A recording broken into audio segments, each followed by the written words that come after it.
I like the board. Like, And the faces is almost one too. I'd like to call the meeting to order of the Menlo Park Fire Protection District. And this is the meeting, the regular meeting. Roll call, please. Director Crawley. Present. Director Jones. Here. Director Bernstein. Present. Director McLaughlin. Here. Director Solano. Great. We have a quorum. We'll stand for the Pledge of Allegiance, please. I pledge allegiance to the flag of the United States of America, and to the republic for which it stands, one nation, under God, indivisible, with liberty and justice for all. Okay, there are no reportable items from closed session, so I'll open it up to public comment number 2 for items that are not on the agenda. I don't have any public comment cards for that. I have items or public comment cards for a specific item. Do you have anything, Michelle, for public comment 2? Then I'll close public comment number 2, and we'll go to the fire chief's report. So directors, you have my report in your packet. Pretty much straightforward. You know about most of the events of the first part of this report. Deputy Chief's process should be, you can see the flyer in attachment A, or go to the website because it's on there. As we discussed earlier, space needs should be done by April. Standards of cover should be done in January, so there's obviously a significant amount of work that will be done in the first quarter and a half of next year from a matter of planning purposes. I think really that's it, unless you have any questions. So. Any questions? Jim? No. Okay, then let's move on to the consent calendar. Is there a motion to approve items 2, 3, 4, and 5 for consent? So moved. Second. Any discussion? Robert. What was that? Robert, second. Right, any discussion? Jeff? Okay, all in favor? Aye. Okay, great, the motion carries. So since we have members of the public here for item number 8, which is consider, discuss, and provide direction to staff regarding a purchase agreement with Rosenbauer International for an all-electric fire truck, I'd like to move that up to the next item on the agenda, to be mindful and considerate of those members who would like to speak. And obviously you're welcome to stay, but I know that people here are very excited about speaking on the items. So why don't we go to item 8 will be now considered, and that is to consider, discuss, and provide direction to staff regarding a purchase agreement with Rosenbauer International AG for an all-electric fire truck. Harold.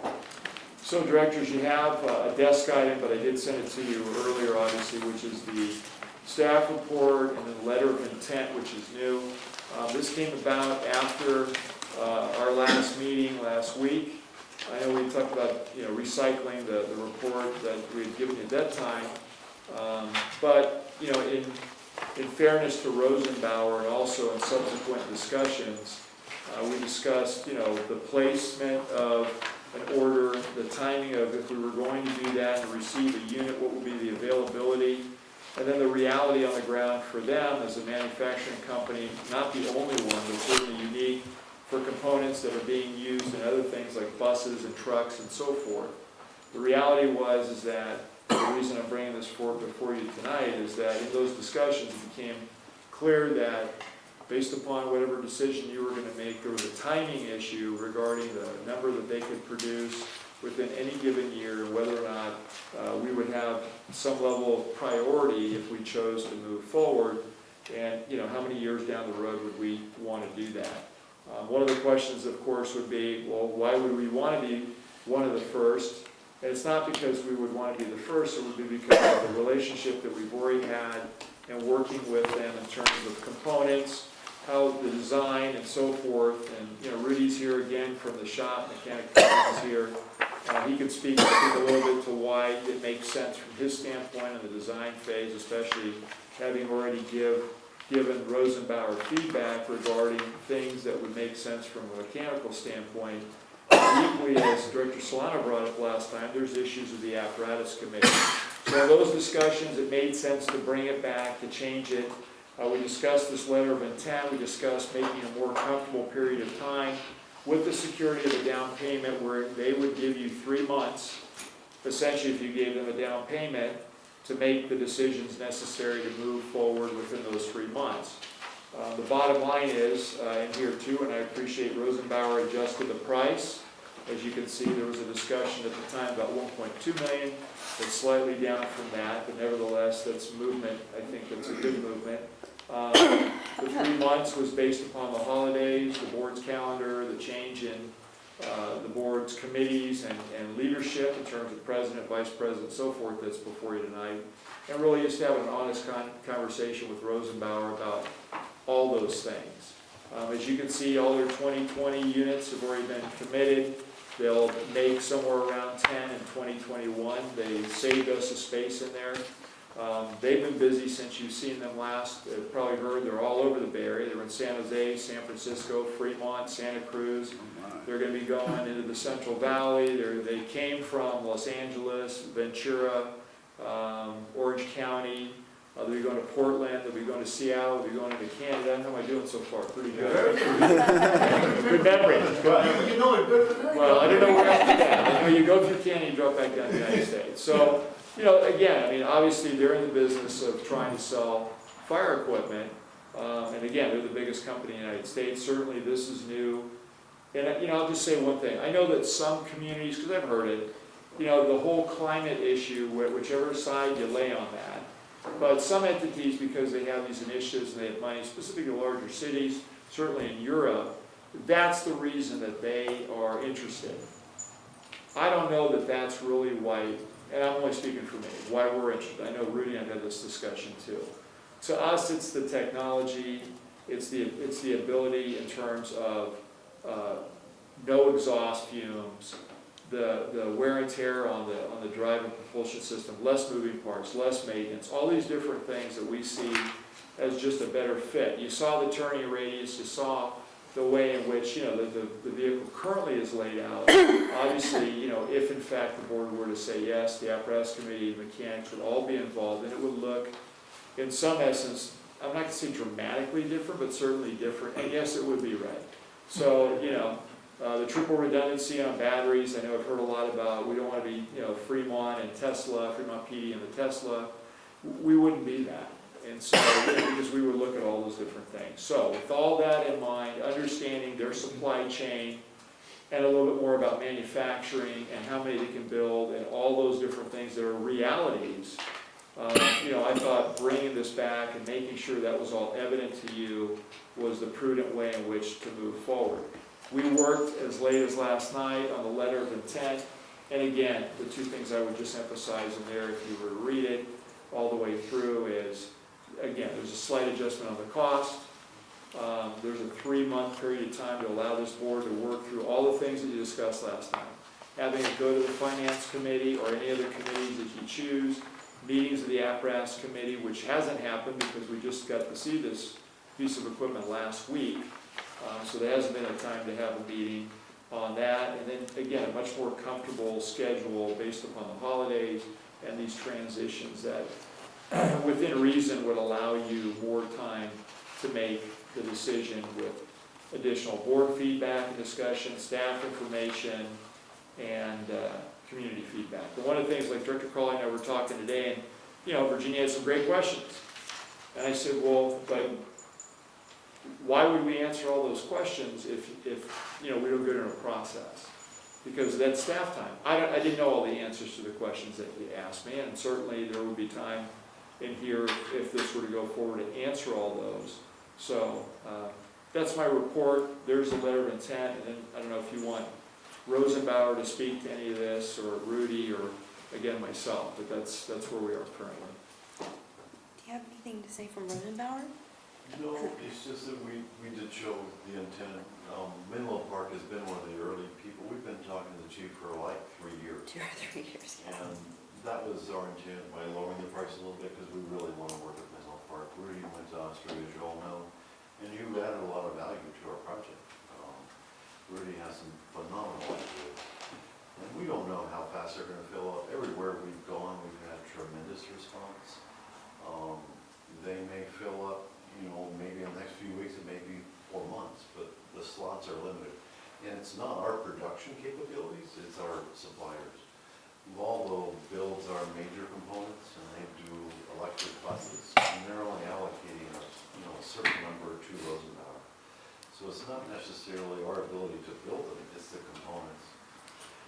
In the Wall Street Journal today, Ford just announced, I want to say close to $1 billion that they're investing. 1.45. 1.45 billion that they're investing in the next few years. The technology is here. It's going to reshape the fire truck industry.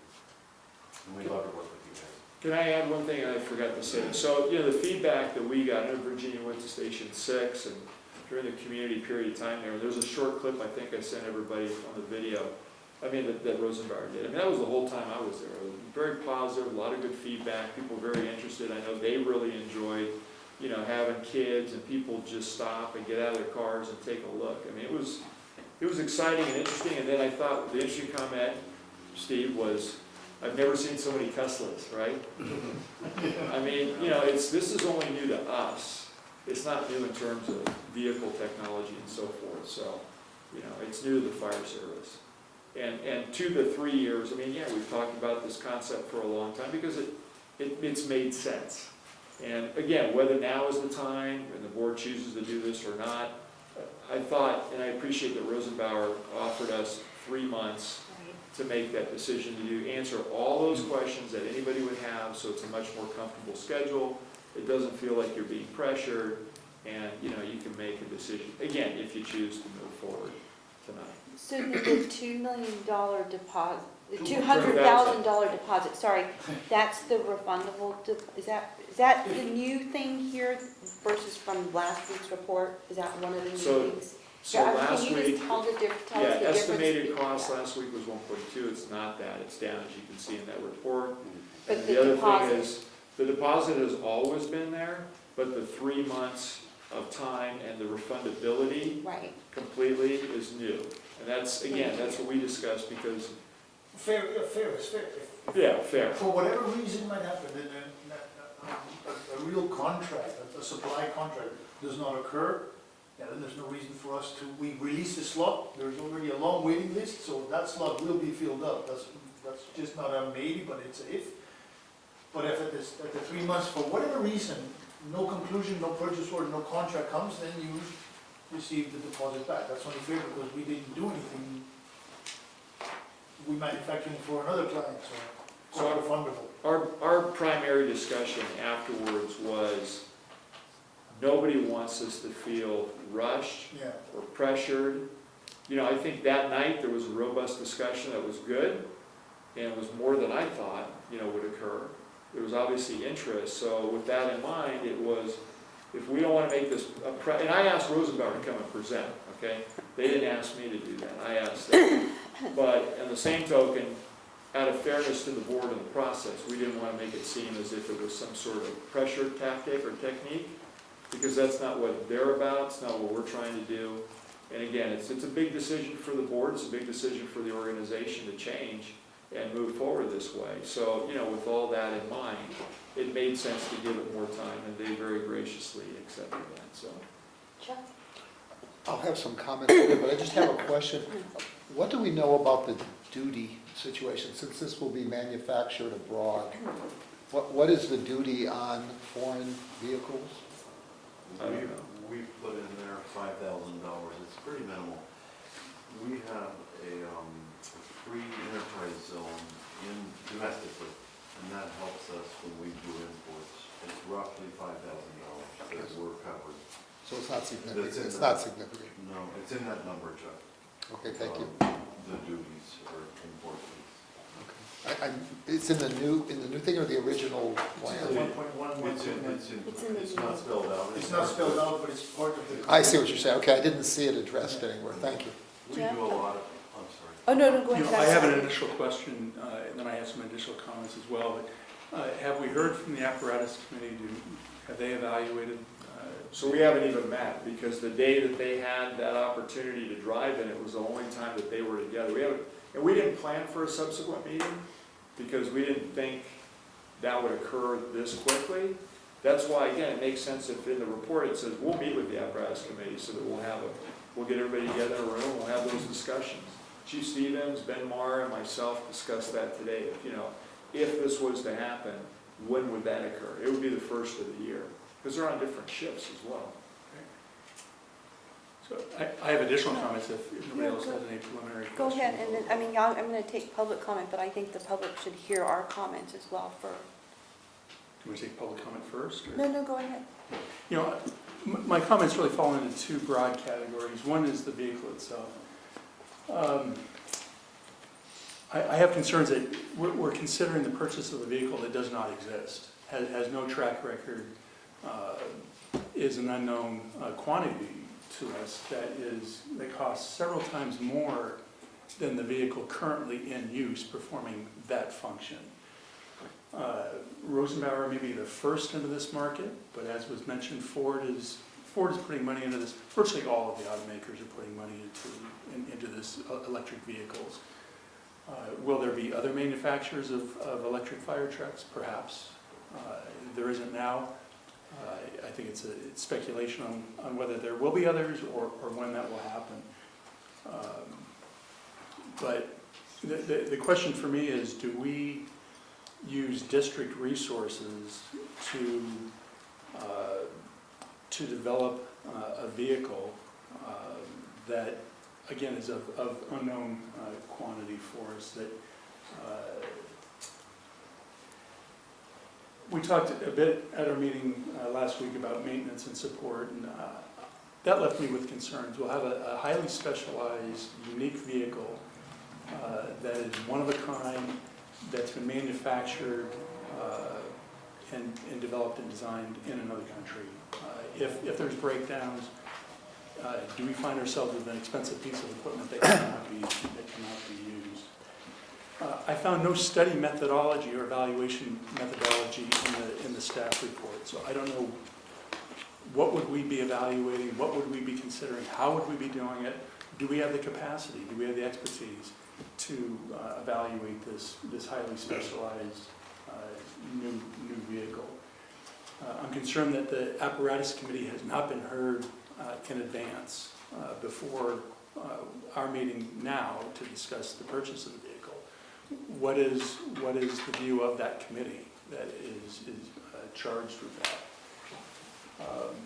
I'm concerned too that if we, I know that we've had invested substantial amount of time and effort in the development and design of this particular vehicle with Rosenbauer. But are we essentially selecting a winner in that process? If there are other entrants into this market, we've already selected one that we're going to go with, and that will be to the exclusion of anybody else that comes forward with the vehicle. For me, I think the dollars would be better spent. I think the district would get more value and benefit from installing solar panels on our stations. I think there's a clear need for that for a whole variety of reasons that we discussed at our last strategic planning committee. The other category that I want to discuss is just the process that this whole electric vehicle has followed. We were at our meeting the board meeting on May 14th. There was an item concerning this Rosenbauer vehicle, and we were specifically asked to approve sending somebody to Austria. The board elected to table the issue in May and took no action. I know I, for one, expressed reluctance at sending a district employee, even though it was at the vendor's expense, to Austria to inspect this vehicle for what I thought was kind of a nebulous, unspecified purpose. There's been the opportunity to have the strategic planning committee evaluate this at least half a dozen times. That has not been done. I don't know why. I think this should have been vetted by that committee before it was ever considered by the board. We didn't need to see the vehicle to have that discussion. You know, I said there were a number of opportunities where that could have happened. I am concerned about our relationship with Rosenbauer. I think it has been, it has not been arm's length. I am concerned at Rosenbauer, and this isn't an attack on Rosenbauer, any vendor. I am concerned with having any vendor fund travel for our employees to go and evaluate their product, to the exclusion again of all others that may be that may have an interest or other projects. And I'll be introducing a motion in that regard in a moment when it's appropriate to do so. But I think internally there were. I don't think this has been vetted by the appropriate committee or the apparatus committee and carefully considered. The staff report sings the praises of electric vehicles and Rosenbauer in particular. I'm sure it's accurate. I have no reason to think that it's not. But there's been no discussion or mention of can we afford this vehicle? What our capital budget, will it support this? What else gets put aside if we make this purchase? And then just how is it integrated into the fleet? How do we evaluate it? Those are all things that should have been done at the committee level, and we're not prior to our meeting here tonight. So for those reasons, I can't support the idea of purchasing this vehicle. Rob? Kevin? Thank you. Jim brings up a lot of questions that I had too, especially the cost relationship when we're looking at 1.4, considering the replacement vehicle is about $300,000, $400,000 that we're replacing it with. The question that I would have also, if we asked Pierce if we wanted an electric vehicle made, would they make one for us? I mean, that's a question that I have, since Pierce is the so-called master prime.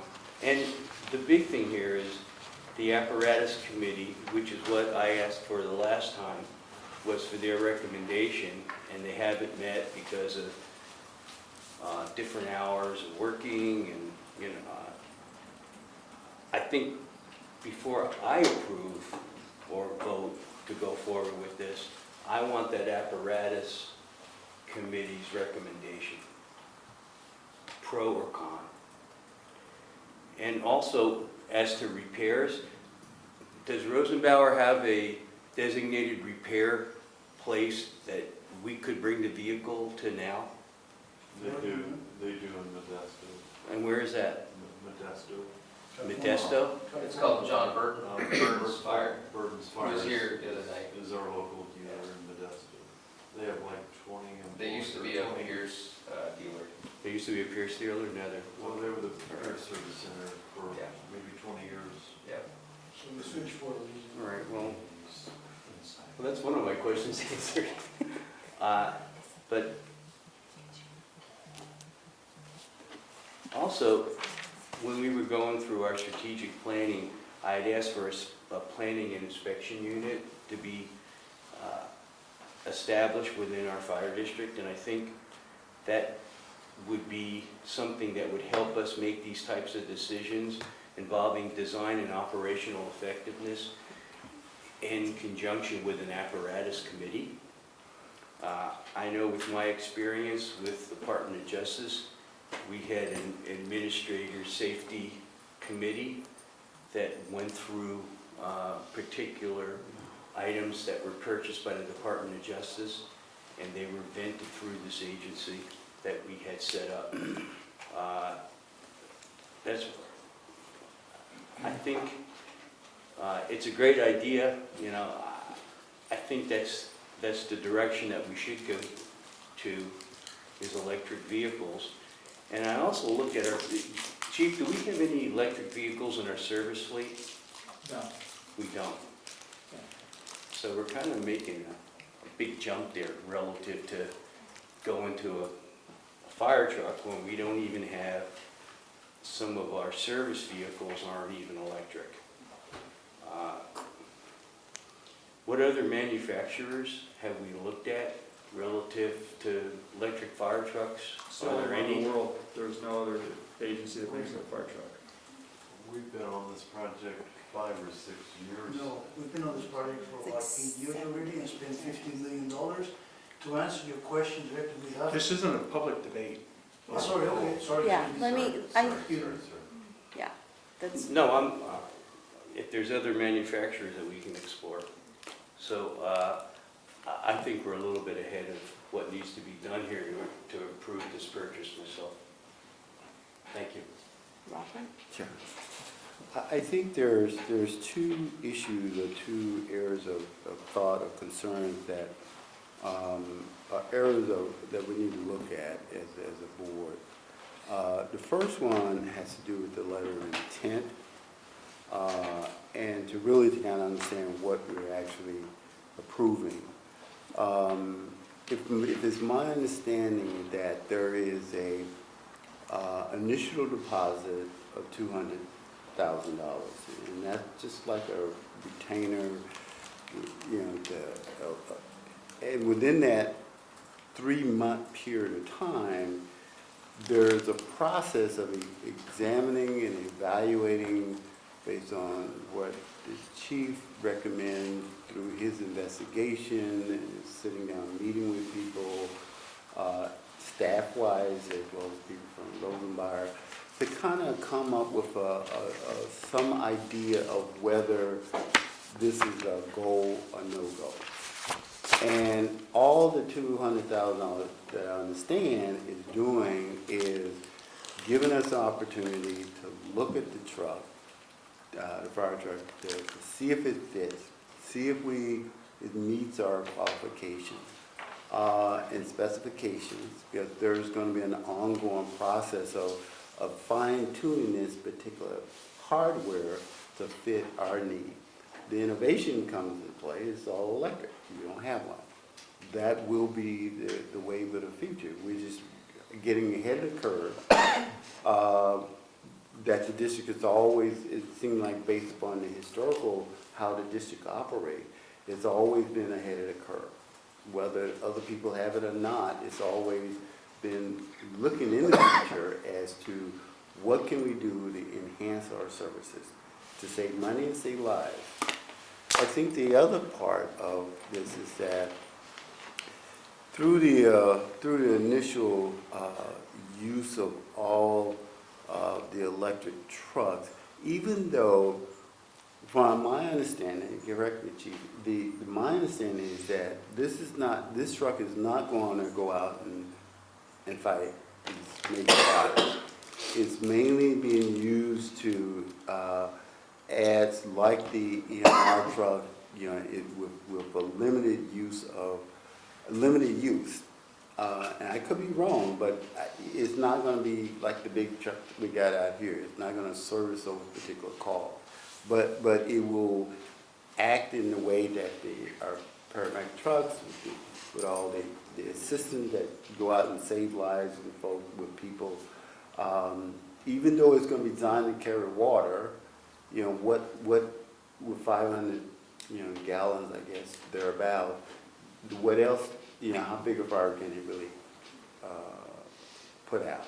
But it's mainly using as for the emergency, medical services, that whole aspect. So with that understanding, if that's correct, then somewhere by having that level of vehicle, because I remember Chuck said about a year ago that he thought that there should be someone on a bicycle or motorcycle, going out, being on the initial call that comes through, so they can add speed to getting to where it needs to be. this truck will have that level of speed, but it'll also be cleaning, effectively helping the environment, because as you know, diesel is a carcinogenic kind of, gas that's going on that's not only affecting the firefighters, but also affecting our environment. If nothing else, and I'm not saying, spend $2 million to have a vehicle like this, but the military do it all the time. They spend billions on trying to build a plane to kill folks. And here, but the technology that comes out of that can impact and affect, and it has been affect our current environment.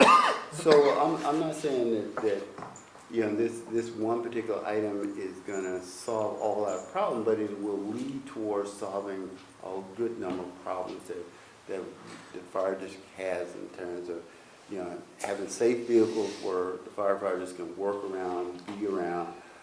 It can provide speed of service that we don't have right now.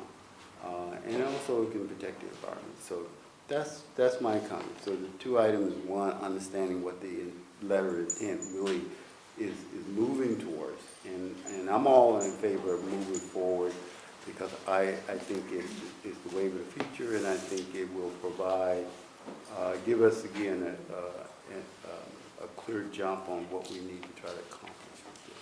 And I agree that, this has been going on for 8 years with Rosenbauer. It's been going on with 3 years with the chief. So there's been conversations about this, and I think now it's coming to a head that, of course there may be other questions, but I think there is an opportunity for us to move back out if it doesn't come together. So. Chuck? I have some comments that are a little bit indirect. I like the idea of the technology, and I like the idea of learning about it. However, I am concerned about our staff's commitment to this piece of equipment. I think the mission to which it's been assigned, that is as a rescue, isn't a good test of the equipment. A couple of years ago, we didn't even have any rescues. Then we got one rescue for, Station 2, and then and I like rescues, I'm not against them. But basically, it's a lot more than a couple times more. We're talking about $1.1 million versus $75,000 for a rescue. It's 15 times more. And it seems to me that if the district wants this, we've got a plan to use it. Now, maybe we should start it as a rescue or something for a year until people get used to it. But I think if we're going to buy this, we have to commit to it as a fire engine. It still costs 50% more than a fire engine, but than a standard fire engine. But we can't commit to it being a rescue. That's just not a sufficient mission. And I think this is where we need the apparatus committee, although I'm not sure I fully agree with Rob.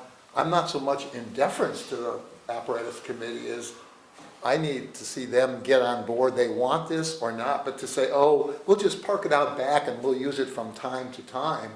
I don't want to spend $1.1 million for a little toy that we visit every once in a while or something. That's just not enough of a commitment. The second thing that I was really distressed to learn about, and this is nothing against Rosenbauer, this isn't not even related to Rosenbauer. On the contrary, I'm really concerned about the problem we have with our current equipment. What I just heard about at the last meeting. We paid a premium for this Pierce equipment. The fact that it's not available to us, the problems we had with the ladder truck, and now apparently other equipment too, I'm a little concerned that the apparatus committee is overly impressed perhaps with a brand name or the Mercedes of fire equipment. And I would like to see us, as part of this whole package, consider buying through the next, let me say it this way, I'm going to be very reticent to vote to buy 3 new Pierce trucks given their record of support on our maintenance problems. They're just not supporting us, and we're paying too much of a premium. But I think I'd like to see us try some Rosenbauer conventional equipment built in the U.S. and so forth. Nothing against, but why not get used to a different supplier, see whether we can we could make use of that. Apparently in some of the superstructure and some of the electronics, there may be compatibility or similarities that we could get used to this before this equipment.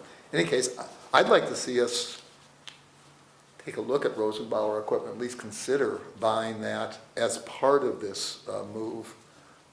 So I'm unhappy with I agree with Jim. I think there's certainly risks with this new technology, but there's no risk with the Pierce equipment. We know it's not working well.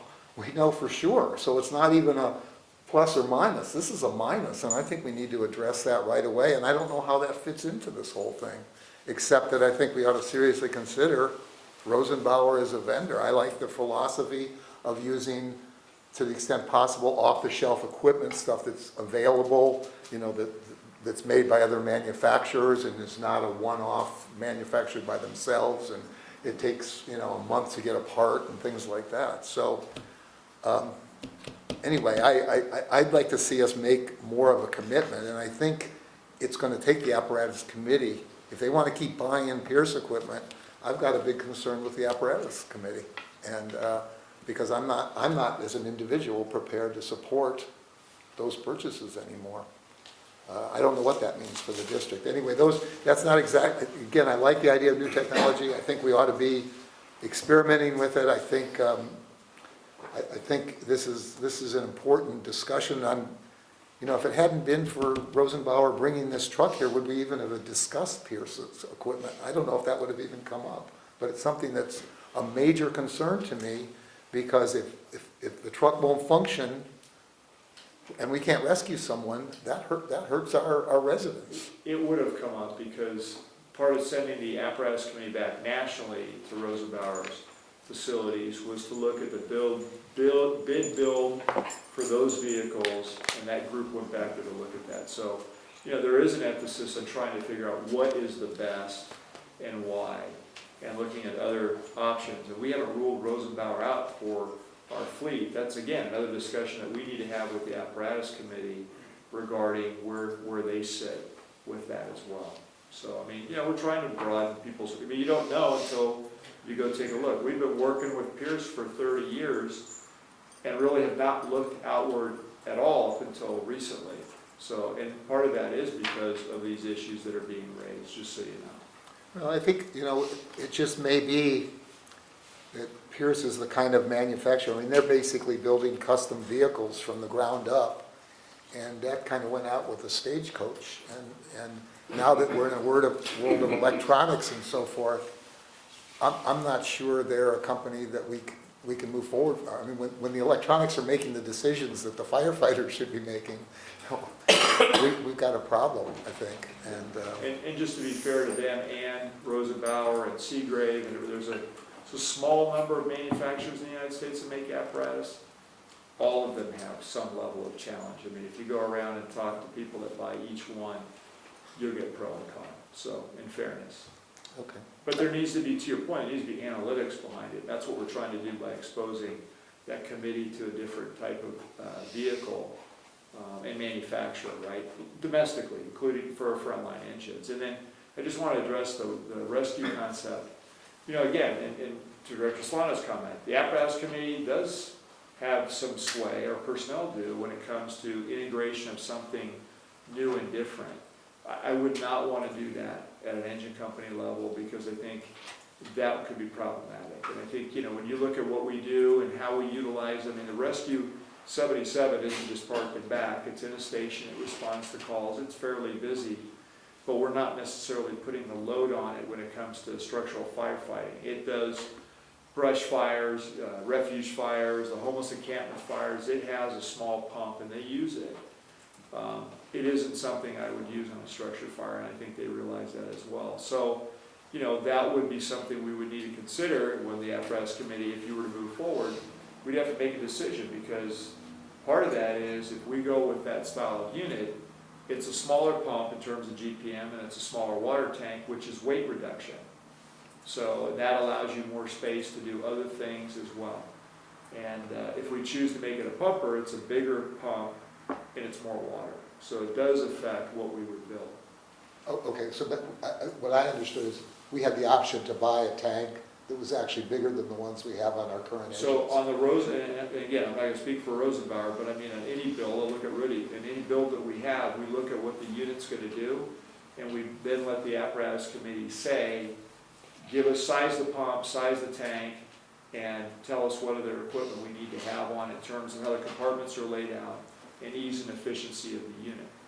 I don't do that, they don't do that, basically the fleet folks and apparatus committee do that. Is there any reason that you know of that the compartments couldn't be laid out virtually the same with a Rosenbauer piece of equipment as with a? Sure, they could be, because that's all design built. Well, for most of the firefighters, that's where the standardization is really important. If the paramedic needs to go get his equipment, Right. he needs to know which compartment it's in. I can tell you from living through the years of where different things were in different compartments, and if you worked for somebody on a trade at a different station, and you're hunting for where the resuscitator is, but it's in a different place. And that's one of the reasons, again, firefighters like the Pierce, they're very happy with those units. Outside of the mechanical issues, they like the way they drive, they like the way they're laid out, and of course, standardization for where the equipment is a big deal. No, I don't think there's a. Yeah, well, I want to make a comment because I want to make it clear on what exactly we're voting for tonight. We're not voting for a piece of equipment tonight. We're not voting to buy that. We're voting, in my opinion, to buy time. This letter of intent, I want to thank Rosenbauer right now for generously putting together a letter of intent within the last few business days to enable us as a fire district, who's been very visionary and in many different things throughout its history, to allow us to buy time and, as Harold said, go through a process that would include the apparatus committee, that would include these questions that we're asking for. I mean, I'm going to be very honest here. This year has been, I think, pretty tough for the staff who serves the public like we do, because, it's like, oh, we want something, and then, we don't want something, we take it back. And so the staff has been, I understand, the staff right now, I think, is trying to look to us to say, before we want to even do anything, we want to have some assurance that we're going to kind of at least commit to a timeline, not committing to buying a $1.1 million truck. As far as I'm concerned, we're buying time.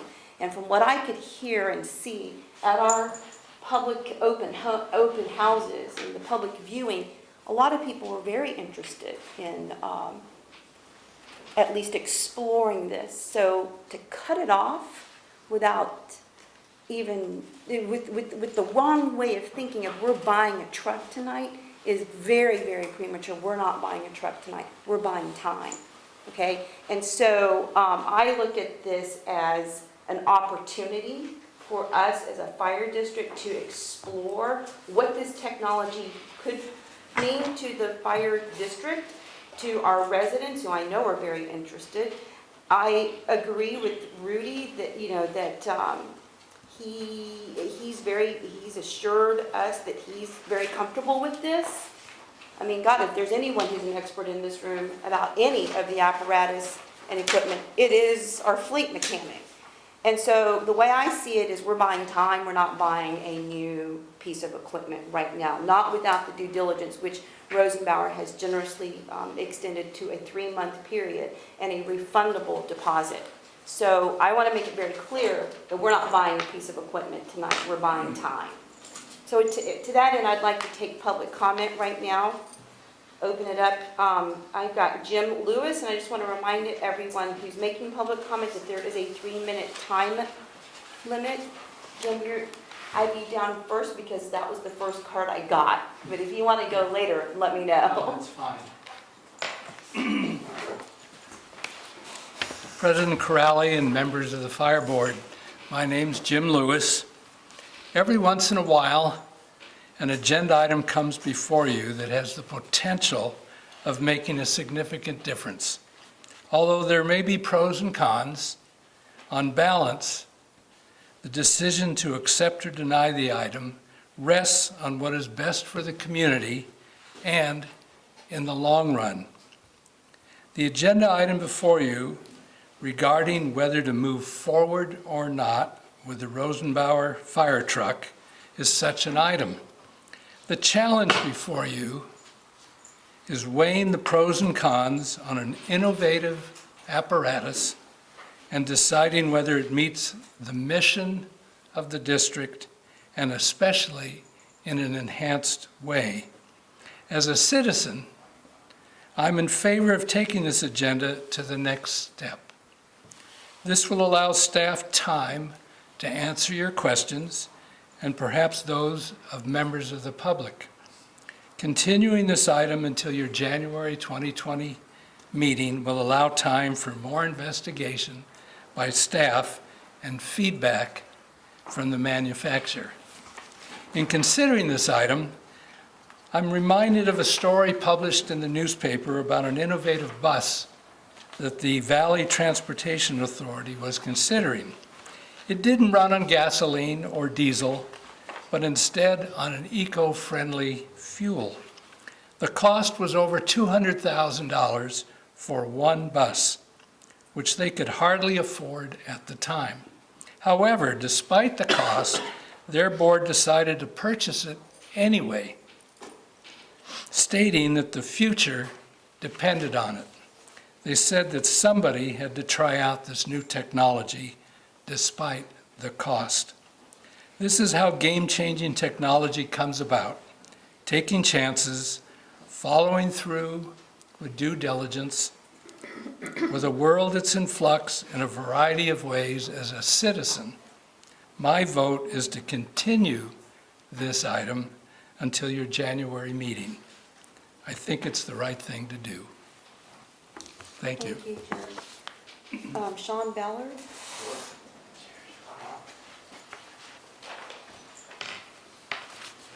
President Corrali, members of the board, I'm happy to talk to you. Sean Ballard, I'm a resident of Menlo Park, and as a resident, I'm thrilled with this. I got the chance to see this rig at the Station 6 open house. I got notes from friends living in Singapore, friends from living in Australia, who recognize Menlo Park as a vanguard in technology.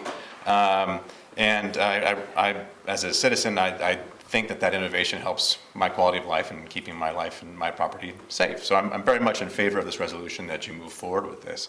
But I'll speak to you quickly, though, from my other role, my role as a member of the district's finance committee. And as a member of that committee, and as Chief mentioned, we haven't had the chance to evaluate this opportunity yet for the district to purchase this engine. So what I would encourage you to do is to vote for this agenda item in favor that you continue this conversation later, right? This $200,000 deposit is effectively a risk-free transaction. Professionally, I evaluate risk-reward. This is about as riskless and reward-heavy as they get. And I've listened to the members of the board discuss their concerns and their questions.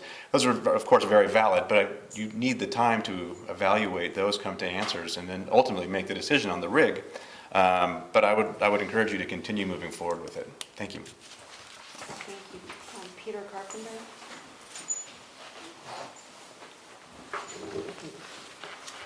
Peter Carpenter, a resident of Menlo Park.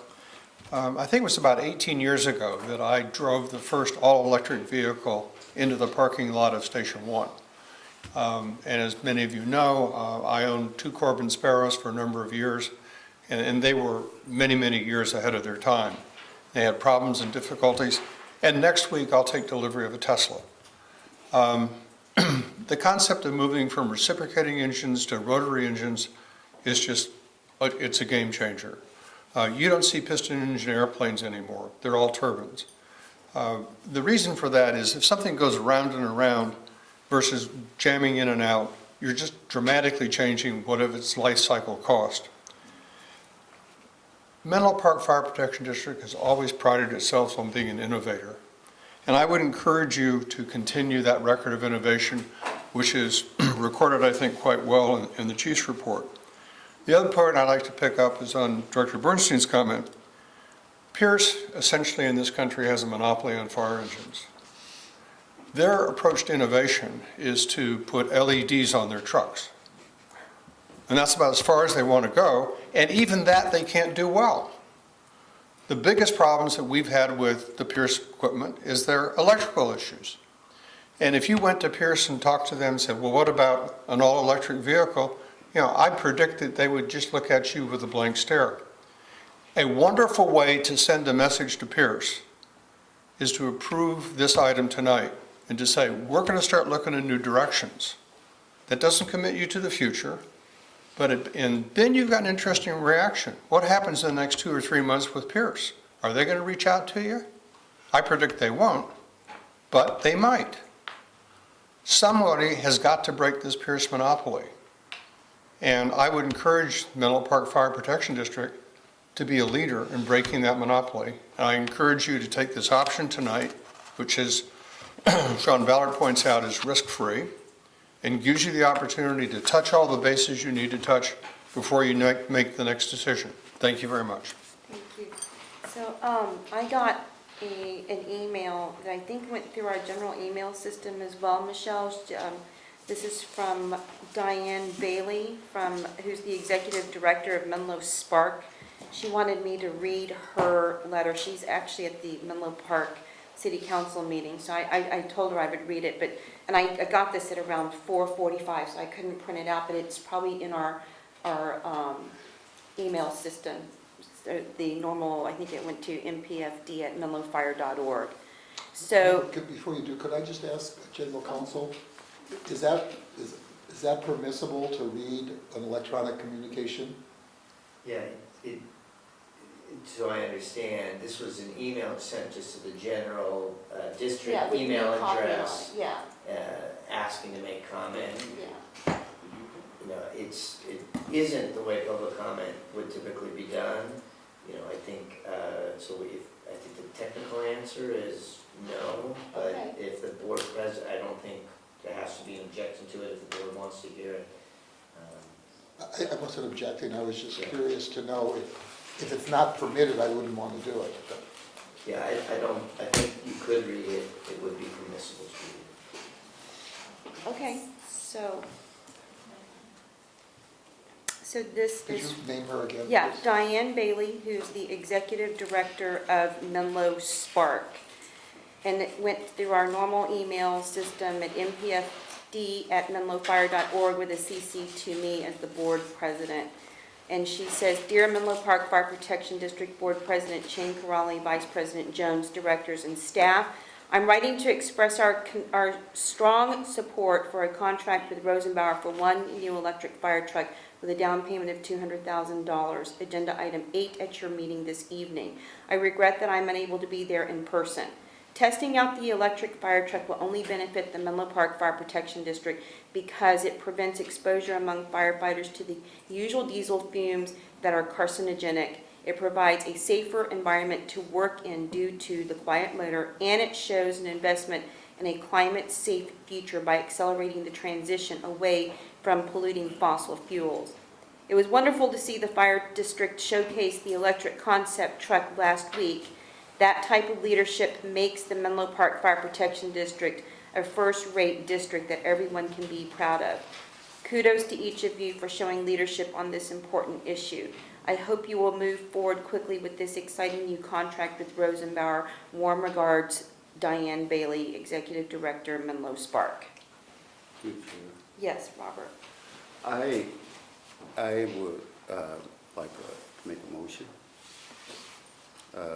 unless there's other comments or Well, we can questions. still have discussion if you Okay. want to make a motion. I want to make a motion to approve the letter of intent to purchase one Rosenbauer International M9 1X electric fire vehicle with a down payment not to exceed $200,000 to secure one of 10 pre-production slots for the year 2021. Is there a second?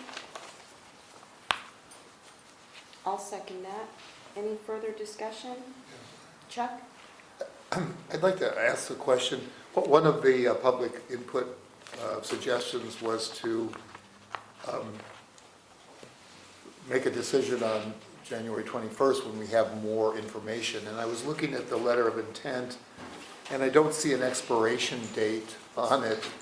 When does this offer expire?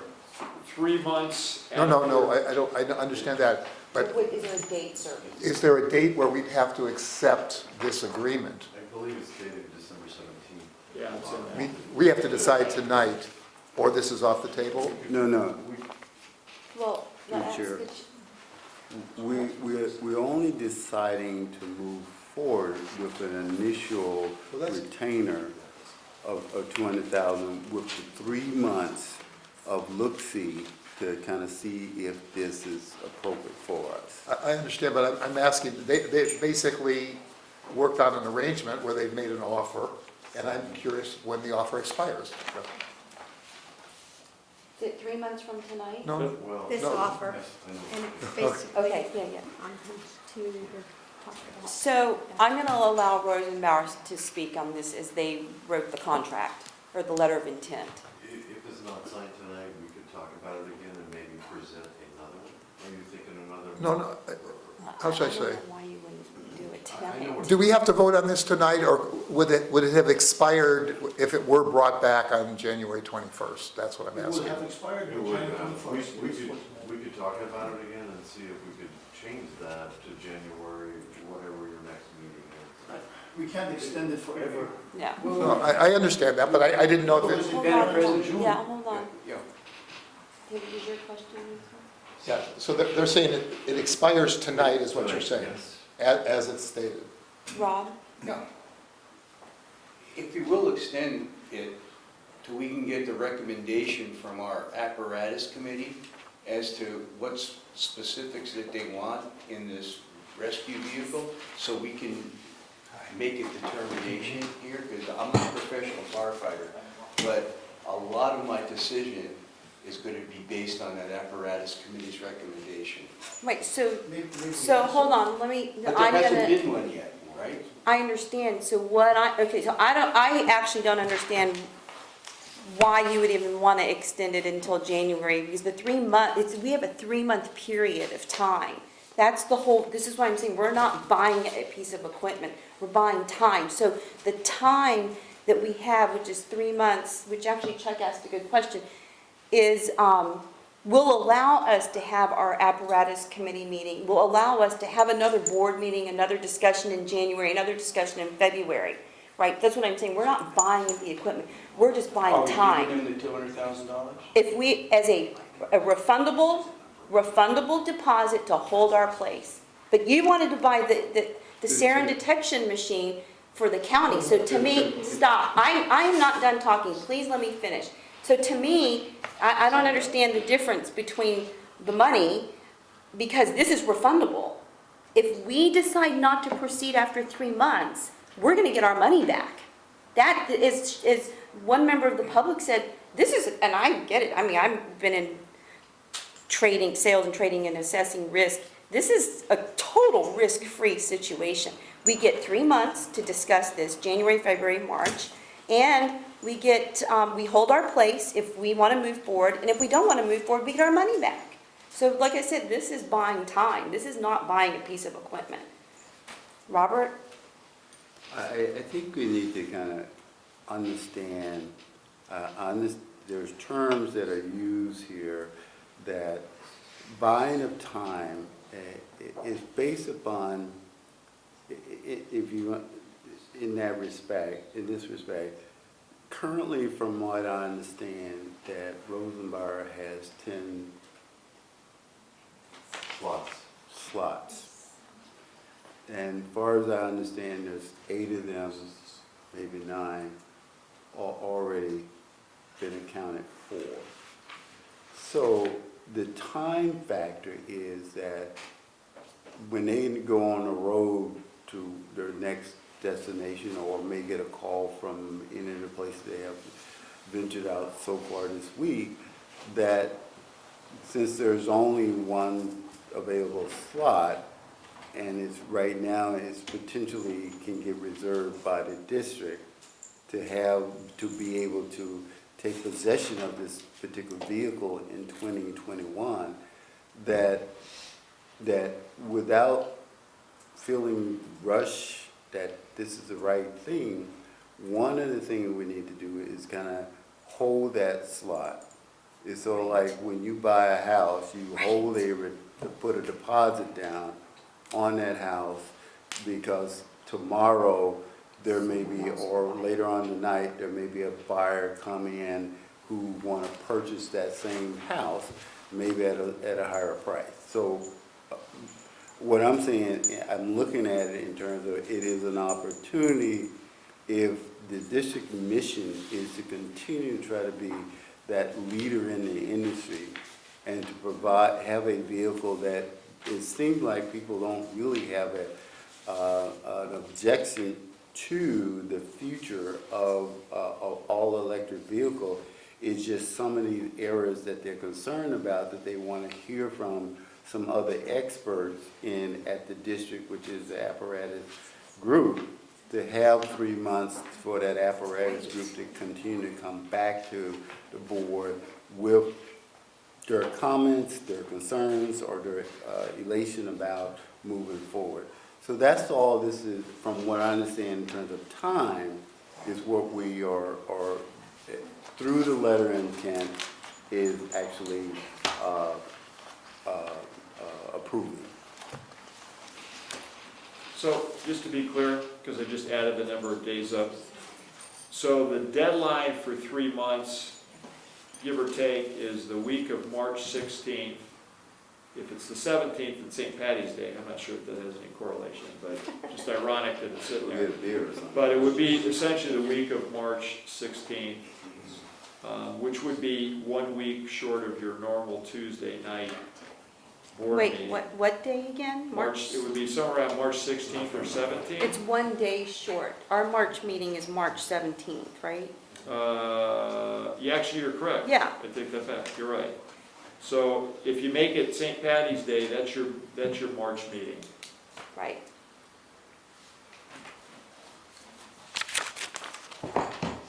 There's currently a motion on the table in second, so unless there's any other comments. I think it's extremely short-sighted if we don't at least look at the opportunity.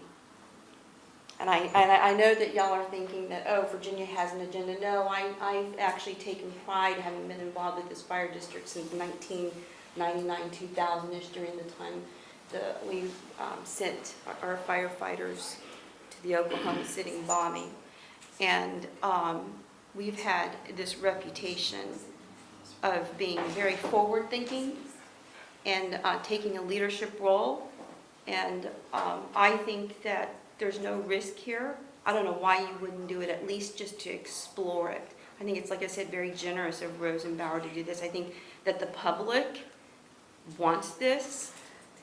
At least to look at the opportunity, I think we'd be shirking our duties as elected representatives if we don't even look at what the future could bring.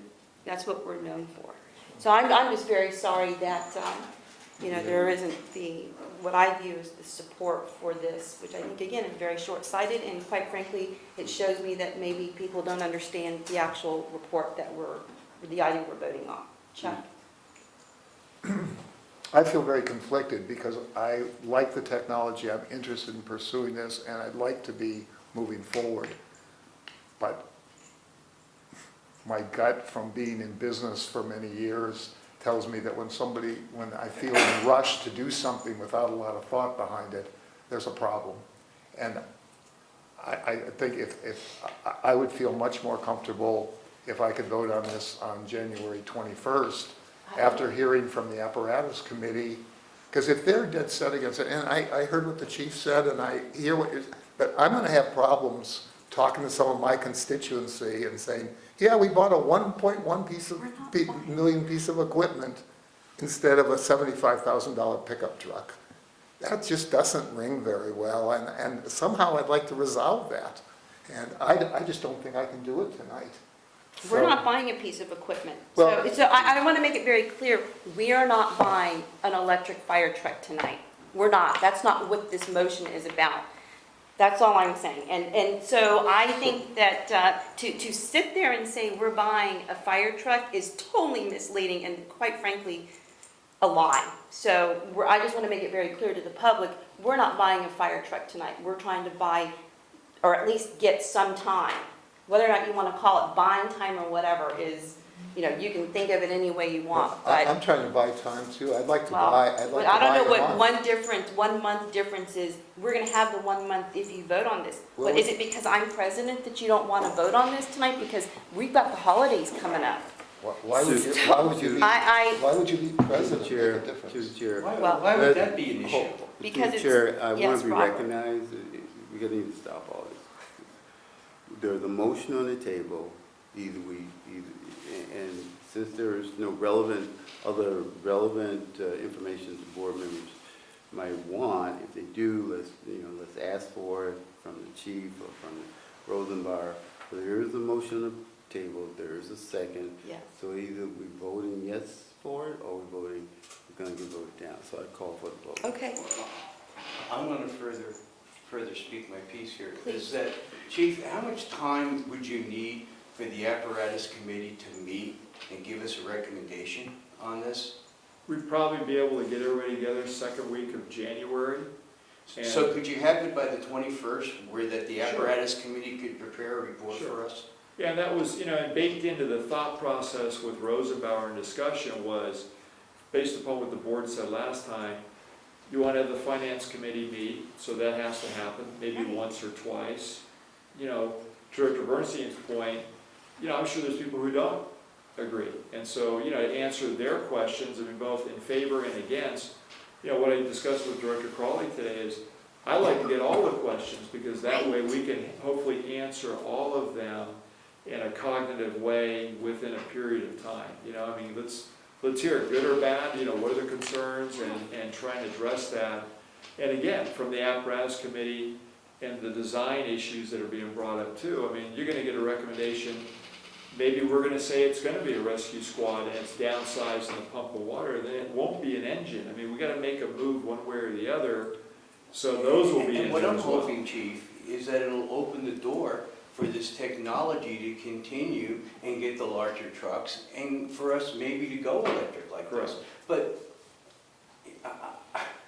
I would really feel better if I had the recommendation in the apparatus committee and those line firefighters that are actually going to be using that vehicle, and to design it the way that they want it designed. Right, so within this, that was in discussions with Rosenbauer, and within the 3 months, all that was brought up. Because you also had, don't forget that night you had people here from Tesla, you had people here from Exponent Failure Analysis, you had Waymo, there were electric vehicle companies that were here. They equally were interested, and quite honestly, stayed for a long period that evening to look at the rig and say, we're willing to help you.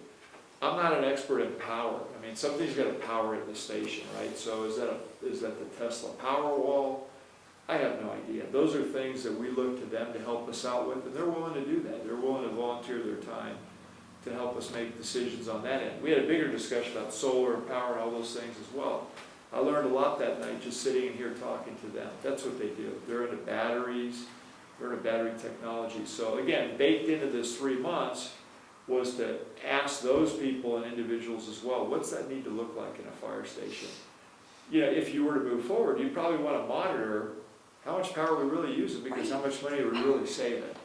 One of the questions Director Crawley asked me today, and I didn't have an answer, and I want to have an answer for a lot of it. How much diesel is the rig using in a year? What's that cost? I don't know. We've got to find out what that is. Those are great questions that, I said it's endless of what we could go on to tonight, but why invest the effort right. if we're not going to move forward?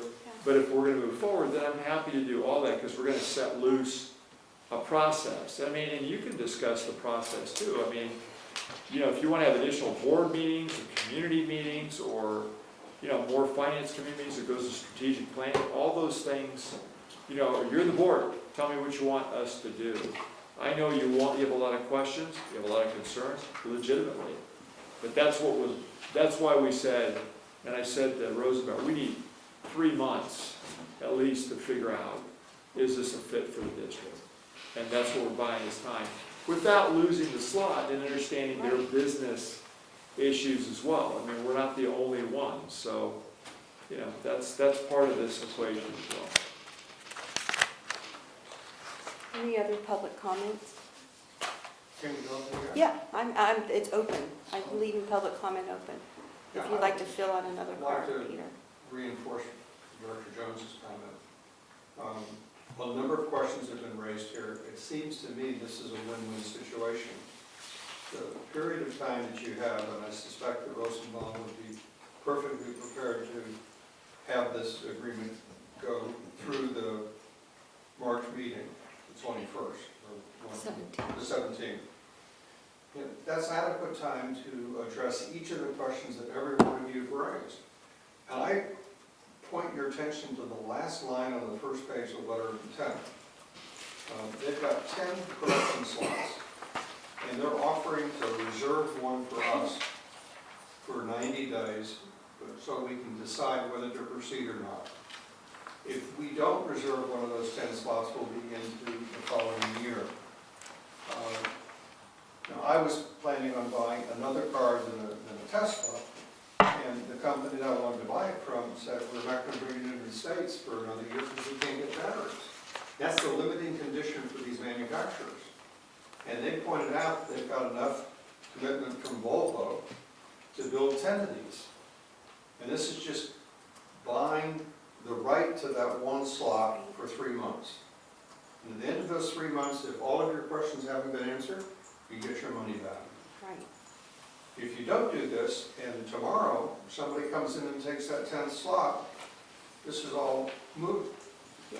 So it's no risk, and it does give you the time to do all the things you want to do. And from my perspective, it gives you the opportunity to send a message to Pierce that you're no longer in their back pocket.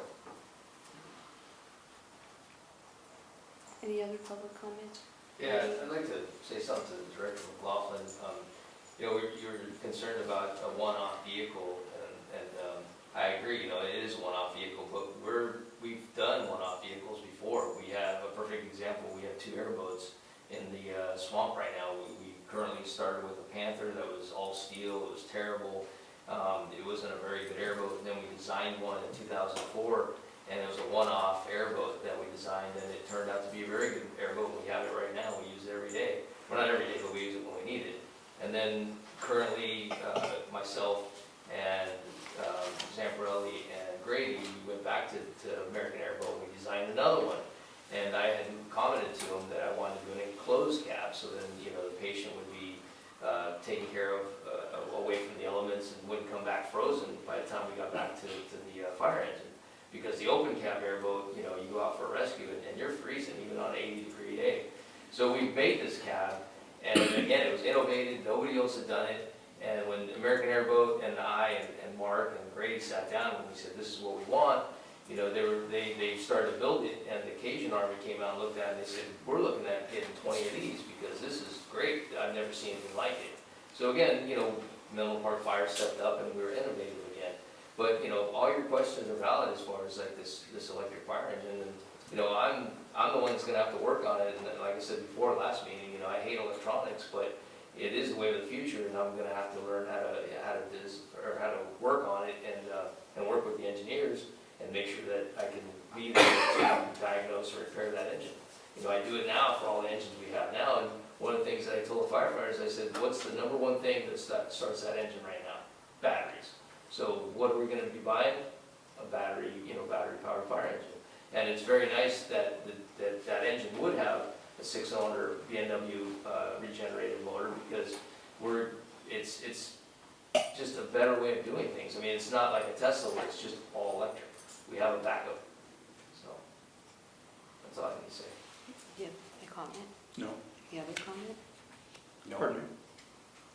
Okay. We'll go for the vote. All in favor? Aye. All opposed? So the motion fails. Yes? I'd like to make a motion, please, I'd like to bring this back for discussion in January after we've had, with a report from the Finance Committee. And I'm hoping that Rosenbauer will consider extending the deadline on this until the meeting that evening. I would be, And the apparatus committee Yeah, but that- recommendation too. well, that's what I'm saying, that report from the staff, which would include the apparatus committee. So let me restate it. I would like to make a motion that we bring this item back for consideration at the January 21st meeting. A second. Any discussion? Well, I'd like to add it, subject to the fact that, subject to whether there's a slot available for us. Right. I'd like to bring it back no matter what. That's my, I agree with Robert. Bring it back no matter, okay, okay, so if there is no slot, then you still want to have a conversation about it, which, I don't want to spin staff's wheel on something that we won't even be able to purchase. I mean, that was the whole beauty of this, was just to reserve our slot. So, but, oh, there's a motion in a second. But I mean, so Rosenbauer, I'm assuming is not, I don't know. Do you want to talk to Rosenbauer about? They're here, I mean, I don't want to speak for them. Well, can we talk to them? Yeah, I mean, yeah. We would consider. Either they give us a slot or not. No, I mean, we have a motion on the floor. I understand that. You just called on us. they asked. Yes, I am, but I'm not interrupting, so. Let them speak. Yes. We just cannot guarantee it, maybe 2023. We cannot guarantee this law. Yeah. We cannot hold out. If a customer, and you made a very good point, Director Jones, and the gentleman from the public also. Okay. If a customer comes tomorrow, after tomorrow, we will have to, I will be fired if I do not give away a slot on a promise of I maybe agree. in January. This is how, And we would love to work with Menlo Park on this product and this, not one off the shelf, because we're planning and ramping for production and planning for more than just one or two. However, we would be glad to negotiate in January and February, come back and answer all of your questions, even up to January. The only thing we cannot do is to be able to deliver that truck in 2021. Maybe yes, but as when we walked out the door, and because it was denied, the motion as I understand it correctly, we cannot guarantee that end of 2021 delivery for this vehicle. It may be 2022, it may be 2023. That's unknown. I can only guarantee it, and that's the commitment that we wanted to give for the time. Again, it was repeated by Director Jones, it was repeated by the gentleman, and also by this gentleman for the public. Just to make it clear, it was very clear, we will, and this is not that this is a one-time offer and we leave and it's never coming back. In January, if the decisions and all the questions have been answered, and it's a positive decision, then we cannot guarantee the delivery in 21. That was for. That was just to hold the slot for you, for the committee, for the public, and as it was repeated, to have that. Because we cannot, on a promise that maybe in January you will vote green, maybe not. What do I do if I have 4 customers, cities, Vancouver, Portland, we're sending out specifications and offers that we speak. Phoenix wants 4, LA wants 5. What do I tell them? Is, well, you get delivery 2025 because, and then nothing happens here. I That's- totally that's- understand that. It's a business decision, and it's a sound business The only decision. thing was just to hold the slot, Yes. and again, you will get your money Yeah. back. It's a There's a refundable- motion and a second. Any discussion on the motion? Okay, all in favor? Aye. All opposed? Aye. The motion fails. Madam Chair, Yes. I have a motion related to this item. I propose that any vendor-funded travel require board approval.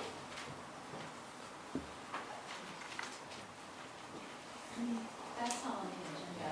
Yeah, it's not an item on the agenda.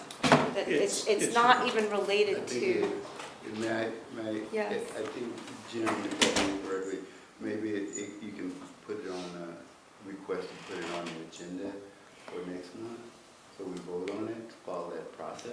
well, let me, I'm with you. yeah, so, I'm not trying to cut it down, Jim, but I do think it's a policy issue that we probably should have a discussion around. Okay, I would ask them that Then should we be can- referred to the appropriate committee for review Okay. in the discussion at our next meeting. Okay. What committee would you think? HR. So you Okay. revise your motion to. Well, there's not a Yeah, motion. I'll withdraw the motion. Yeah, there's not a I'll motion. withdraw my motion.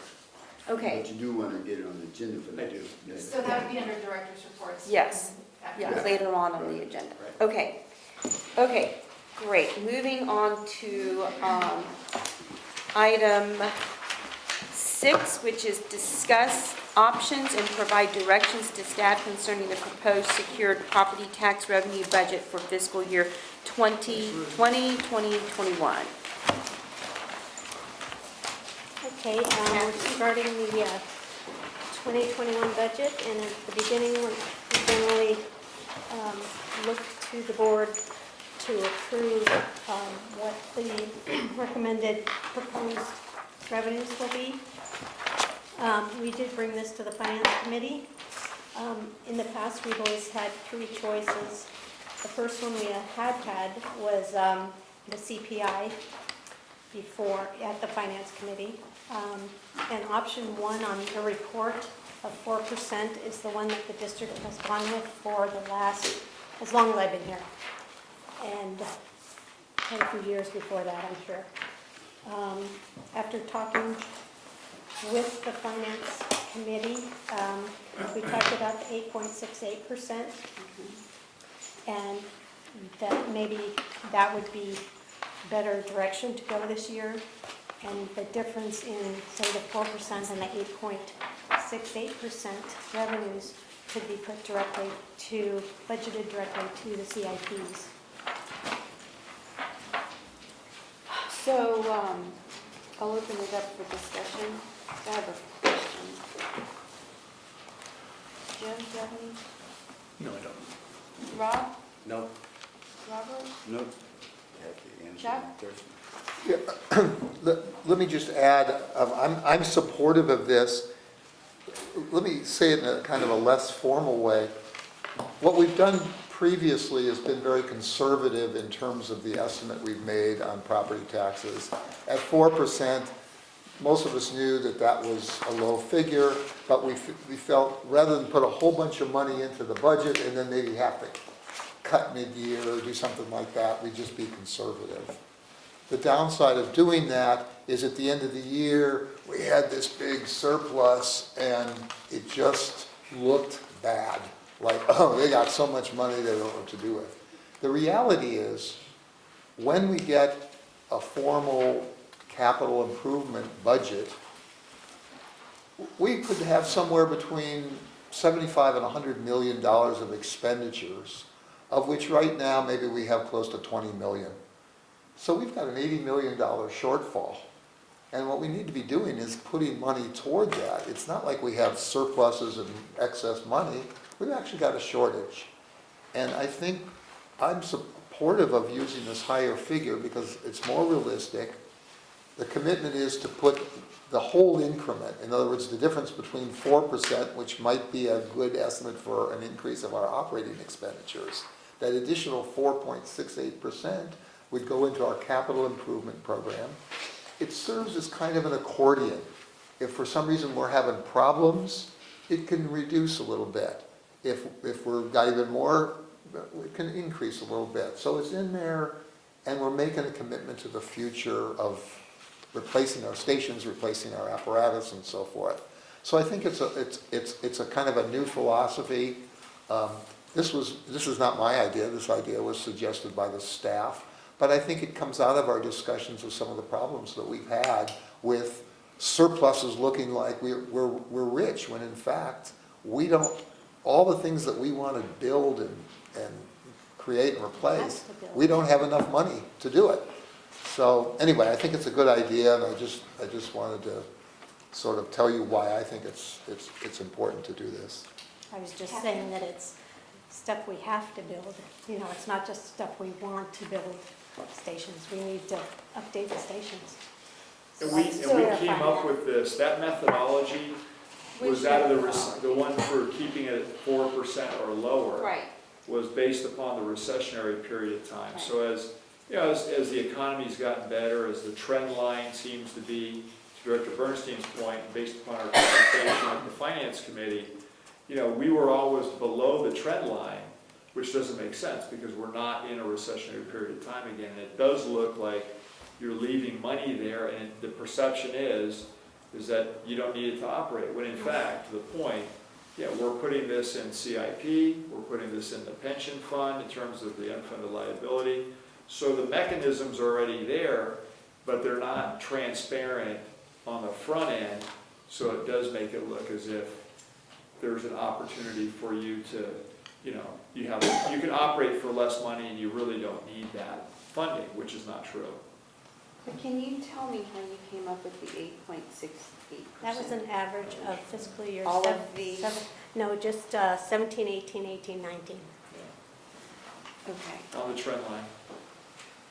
because I thought that the number was going to be somewhere between 4% and 8.68%. But Yeah, we talked about, saying, we said, should we do 8%, 8.68? do we want to go 6%, that type of thing. I think we ended up going with the 8.68 mainly because of the because average. it was an average, and like Director Bernstein pointed out, if they come in lower, what we could decrease would be the CIP budget. Yeah, I just want to say one more thing. One of the things that the board had previously been concerned about, back when we were, the recession was not so far off, was what about revenues going down? Well, historically, they haven't gone down. I misspoke. They went down, but they didn't decrease. The increase decreased. That is, they didn't increase very much, but they never declined in an absolute sense. From an inflationary standpoint, maybe you could say they decreased effectively, but they never decreased in absolute dollar figures. The other thing is there's a lag time, that even if we went into a recession now, it would probably be more than a year, maybe 2 years, before it would have much impact on the property values. So none of this, our budget for next year is not at risk by what we're doing tonight. So what we saw last time was we never went below 0, so we never went negative. We ended up with a 2-year build out continually in Atherton and other places in Menlo Park, so meaning that if projects were under construction, those projects weren't halted, they continued to go on for at least another year or two. And then the reassessment, both on ERAF, remember, is 3 years, and distribution, and the other one is property taxes, a 3-year cycle for reassessment as well, right? So within 3 years is what the county has to make change up or down. And, Chair, I think the beauty of this, if I can find any beauty into this, is Getting it that, up to 8.68. well, no, not getting up to it, but being able to fund those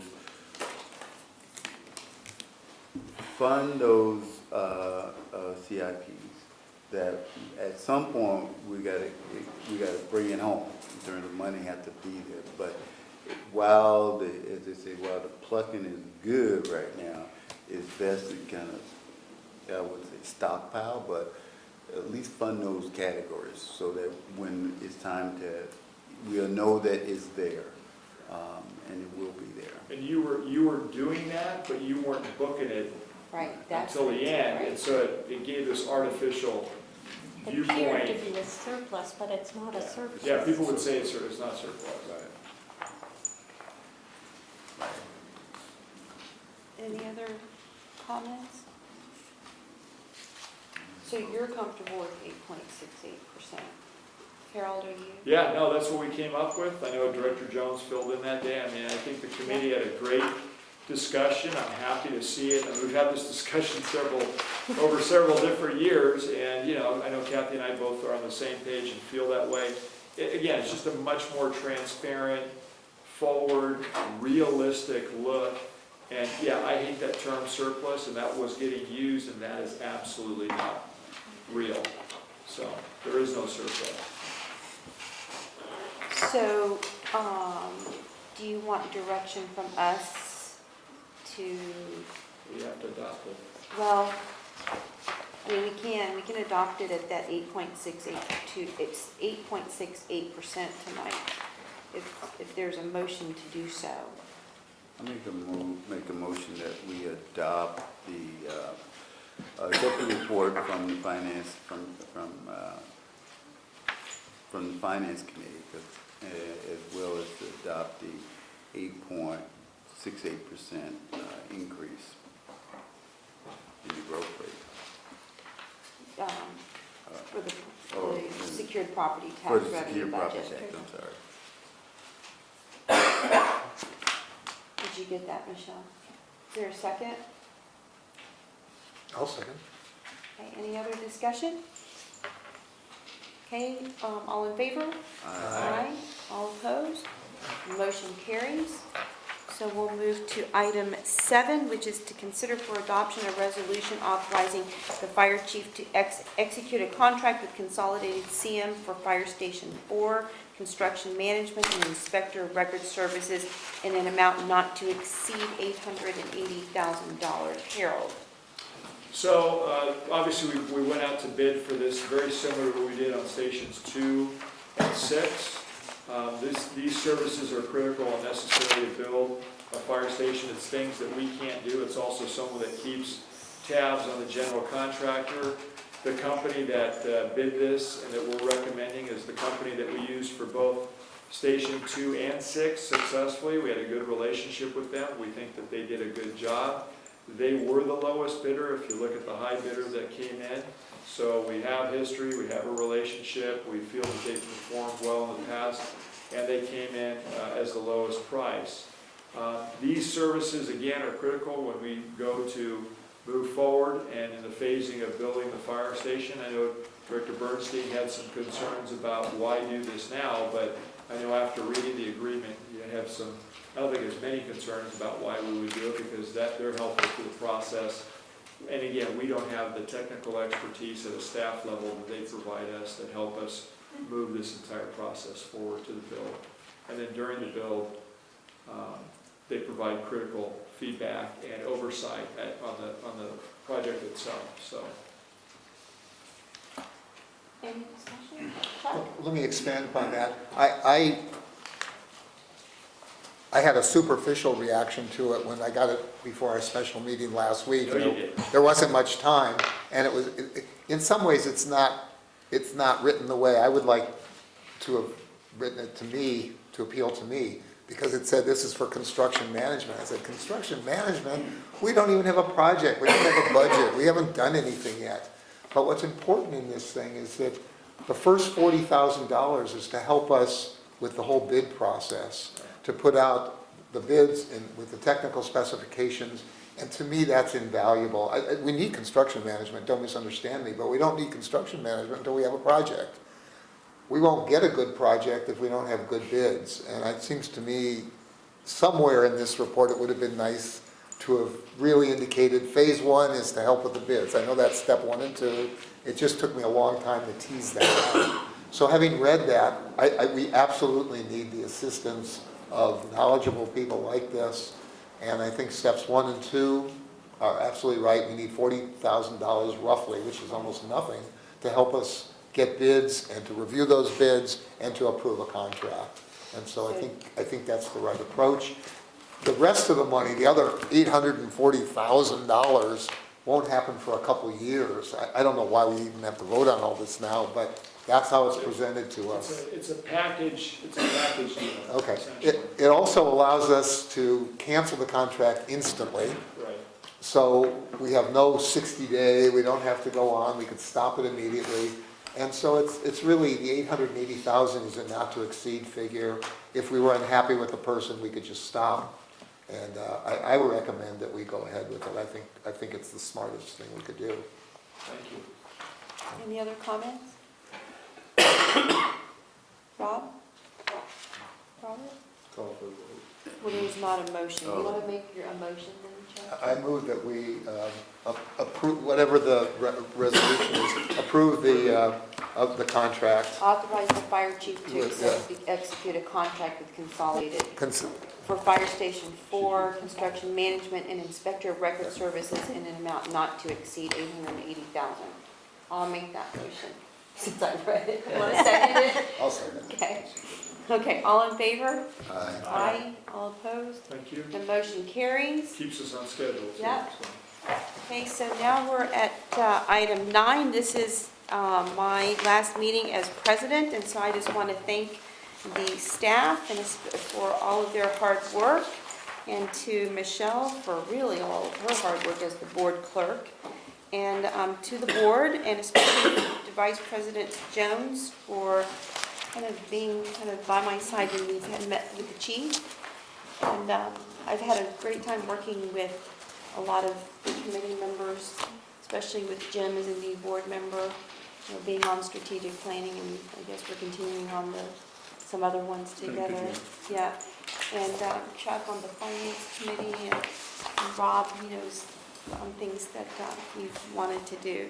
So, so I'll open it up to nominations, but I would like to make a nomination, and that is to nominate Vice President Robert Jones as president of the fire board for the year 2020. I'll second. Okay? Actually, I don't think there needs to be a second, but we can, are there any other nominations for yeah, president? that's a better way to do it. Are there any other nominations for president? Okay, if there are no more nominations, I'll close nominations and congratulate, all in favor of Robert Jones being the next president? Aye. You have to raise your hand too. You have to vote. Anyone opposed? Okay, so that motion carries unanimously. So, Robert, It's not unanimous. congratulations, you can deal with the vice president's No, nomination. you're supposed to- Want to do that too? Yeah, you finish this Okay, meeting. okay, that's fine. That's till Okay. January. That's true, not until January, okay. So any nominations for vice president? I'd like to nominate Jim. Okay, Second. I'll open, any other nominations? Did Director Jones, you seconded that? Yeah. Yeah, We don't, but we don't we need need a a second, they're Oh, just, that's they're- right, I'm sorry. there's no, so any other so if there are no other nominations, I'll close nominations. All in favor of electing Director Jim McLaughlin to vice president for 2020? Raise your hand. Aye. Aye. All opposed? That motion carries. So,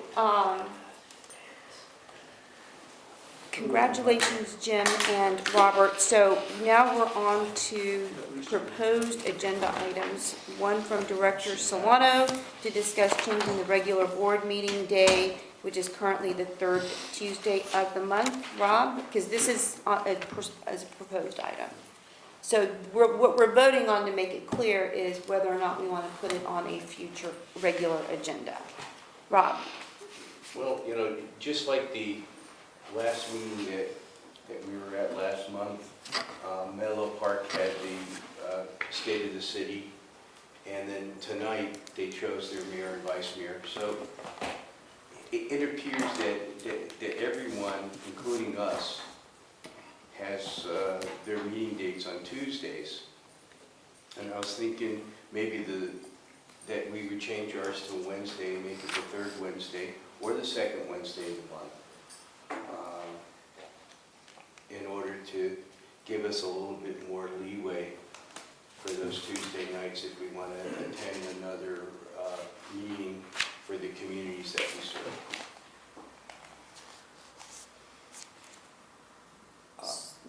I have a comment. I have a comment. Go ahead. I know I can't make it on Wednesday. I have a standing commitment on Wednesday, and I can't make it on Thursday because I have a standing commitment Thursday because I'm engaged in other activities. On occasion, if it's actually an emergency, you know, things can shift around, but I'm pretty locked into those. So whatever the board want to do is okay with me, but just note that I may not be here as often as you might want me to Well, you're the board president. Yeah. What do we need the president? I mean, you know. be. I'm just, it's just a standard. One of them is, and I want to just let you know, on Wednesday, I have Bible studies, and it's just, it's my commitment. Is Another Atherton on the question? third I was gonna say, Wednesday? so the Atherton meetings are also on Wednesdays. Correct. So, I mean, unfortunately, it's very hard to find the best date, and so, I mean, either way, it's not gonna be ideal, unfortunately. Chuck? I think Rob has, I mean, his motivation is good, It's good, and yeah. it's a problem. I was gonna say, I also have a problem on Wednesdays. I was gonna suggest, or just ask about, I know for some reason nobody ever wants to do it, but what about Monday nights? Well, we can put I- this I on, could if you do- wanna put. I could do well, Monday. It's not on the agenda, so if we wanna put it Yes, on it's the. on the agenda. No, No. it's a proposed agenda item, so we could put it Oh. on a regular agenda for further discussion, if that's what y'all wanna do. I see what you're saying, we're discussing it Right, now. right, to see if it's gonna be, so actually, we probably were premature in saying what days were good for us and what days were, so. Do you need a motion? There is, yes, so, well, Rob, are you making a Well- motion? Well, I think he is. if Robert has a conflict on Wednesdays and Well, Would you consider Monday? I would consider No, Monday. the point is that this would be, right now, what we're trying to vote on is move it forward to a regular agenda item, so we Right. can actually have the discussion on what days might make sense. All right, well, So is let's- there a motion to put this on a future agenda? well, I'll move to- Monday. Okay, I'll move to good. put it on the next agenda. Yeah, I'll second it. Okay, all in favor? Aye. All opposed? So that motion carries. Okay, item 11, from Director Solano, discuss forming a committee to have the Human Resources Committee discuss the selection of the next deputy chief and consider involving board of directors, members of the community, association representatives, and council members from jurisdictions within the district in the interview process. Well, the reason why I brought this up is that, well, Brenna, you did a great job on the circular there. That was really, really well done. I just think that we need to, since the deputy chief is going to be an important element here for us choosing, because the chief will be retiring in a few years, unfortunately, we should, as a board, have some type of say relative to the deputy chief's selection process. Now, I threw in there a community member, maybe a council member, maybe someone from the associations. I mean, but I think it's pretty important that we include one or two of our present fire board to be part of that selection group. So that's why I would like to move that to an agenda item for us to talk about. Okay, Chuck? Yeah, I'd like to make a motion that we put that on the agenda item too, that is, that interview process. Is there a second? And I'll second it. Okay, can we just have a quick discussion on it? So, I'll open it up to discussion. Do you have anything to say, Robert, Jim? So, Okay, oh, no, go ahead. I was just saying, I have something to say, but I'll go up to you. Oh, no, I just wanted to say that, while I understand the desire to do something like this, I think that this kind of a process should be for the chief instead of the deputy chief. So I'm not in support of moving it forward to putting it on a future agenda, because I think that this process is reserved for the chief. There's never a guarantee that a deputy chief is going to be the next fire chief. And I just think it's an operational role that I think the chief, should be able to do, to make his or her own decision on this. Chuck? Well, let me say, I think we should discuss it, because I agree with what Rob said, should have a say. What is the definition of a say? And I think there's two things. One is the board could decide who is the deputy chief, that's one extreme. And the other extreme is that the board, or a board member, gives some input, and the chief thinks about it or doesn't, and just gives some, gets some input, but makes the own decision. I mean, I personally think that it is the chief's decision, but I don't think it hurts to get some input from other people. So, anyway, I think that's the kind of discussion we could have, and I don't want it to be threatening to the chief, because. Well, I'm not trying to say it's threatening the chief. I just think that, for me, I think that there are other things that we need to get on an agenda that, from a policy standpoint, we need to vote on. And this is, and if I think that the chief should have, you know, the ability to make a decision as to his staff, rather than have the board micromanage that, you know, the time that is spent on a staff report that is operationally oriented could be spent on something that's policy oriented for the board. But yeah, go on. Well, let me say, this is where I think the problem occurs. I agree with you. I think the chief should pick the deputy chief, but if Chief Chaperone picks a deputy, that person only has perhaps 1.5 years of tenure before a new chief comes in, and suddenly, who's going to take a job for 1.5 years, perhaps think about moving their family? So, if does the new chief coming in get to choose that deputy chief or not? Well, so that's whether or not we have this on the agenda. We can have that discussion. I'm just saying why I don't want this on the agenda. Okay. Robert? I think the board is kind of, we're kind of in this almost, what's this, Alice in Wonderland kind of dichotomy. We're kind of in this between things, because chief has already said he's not going to be here till they drag him out.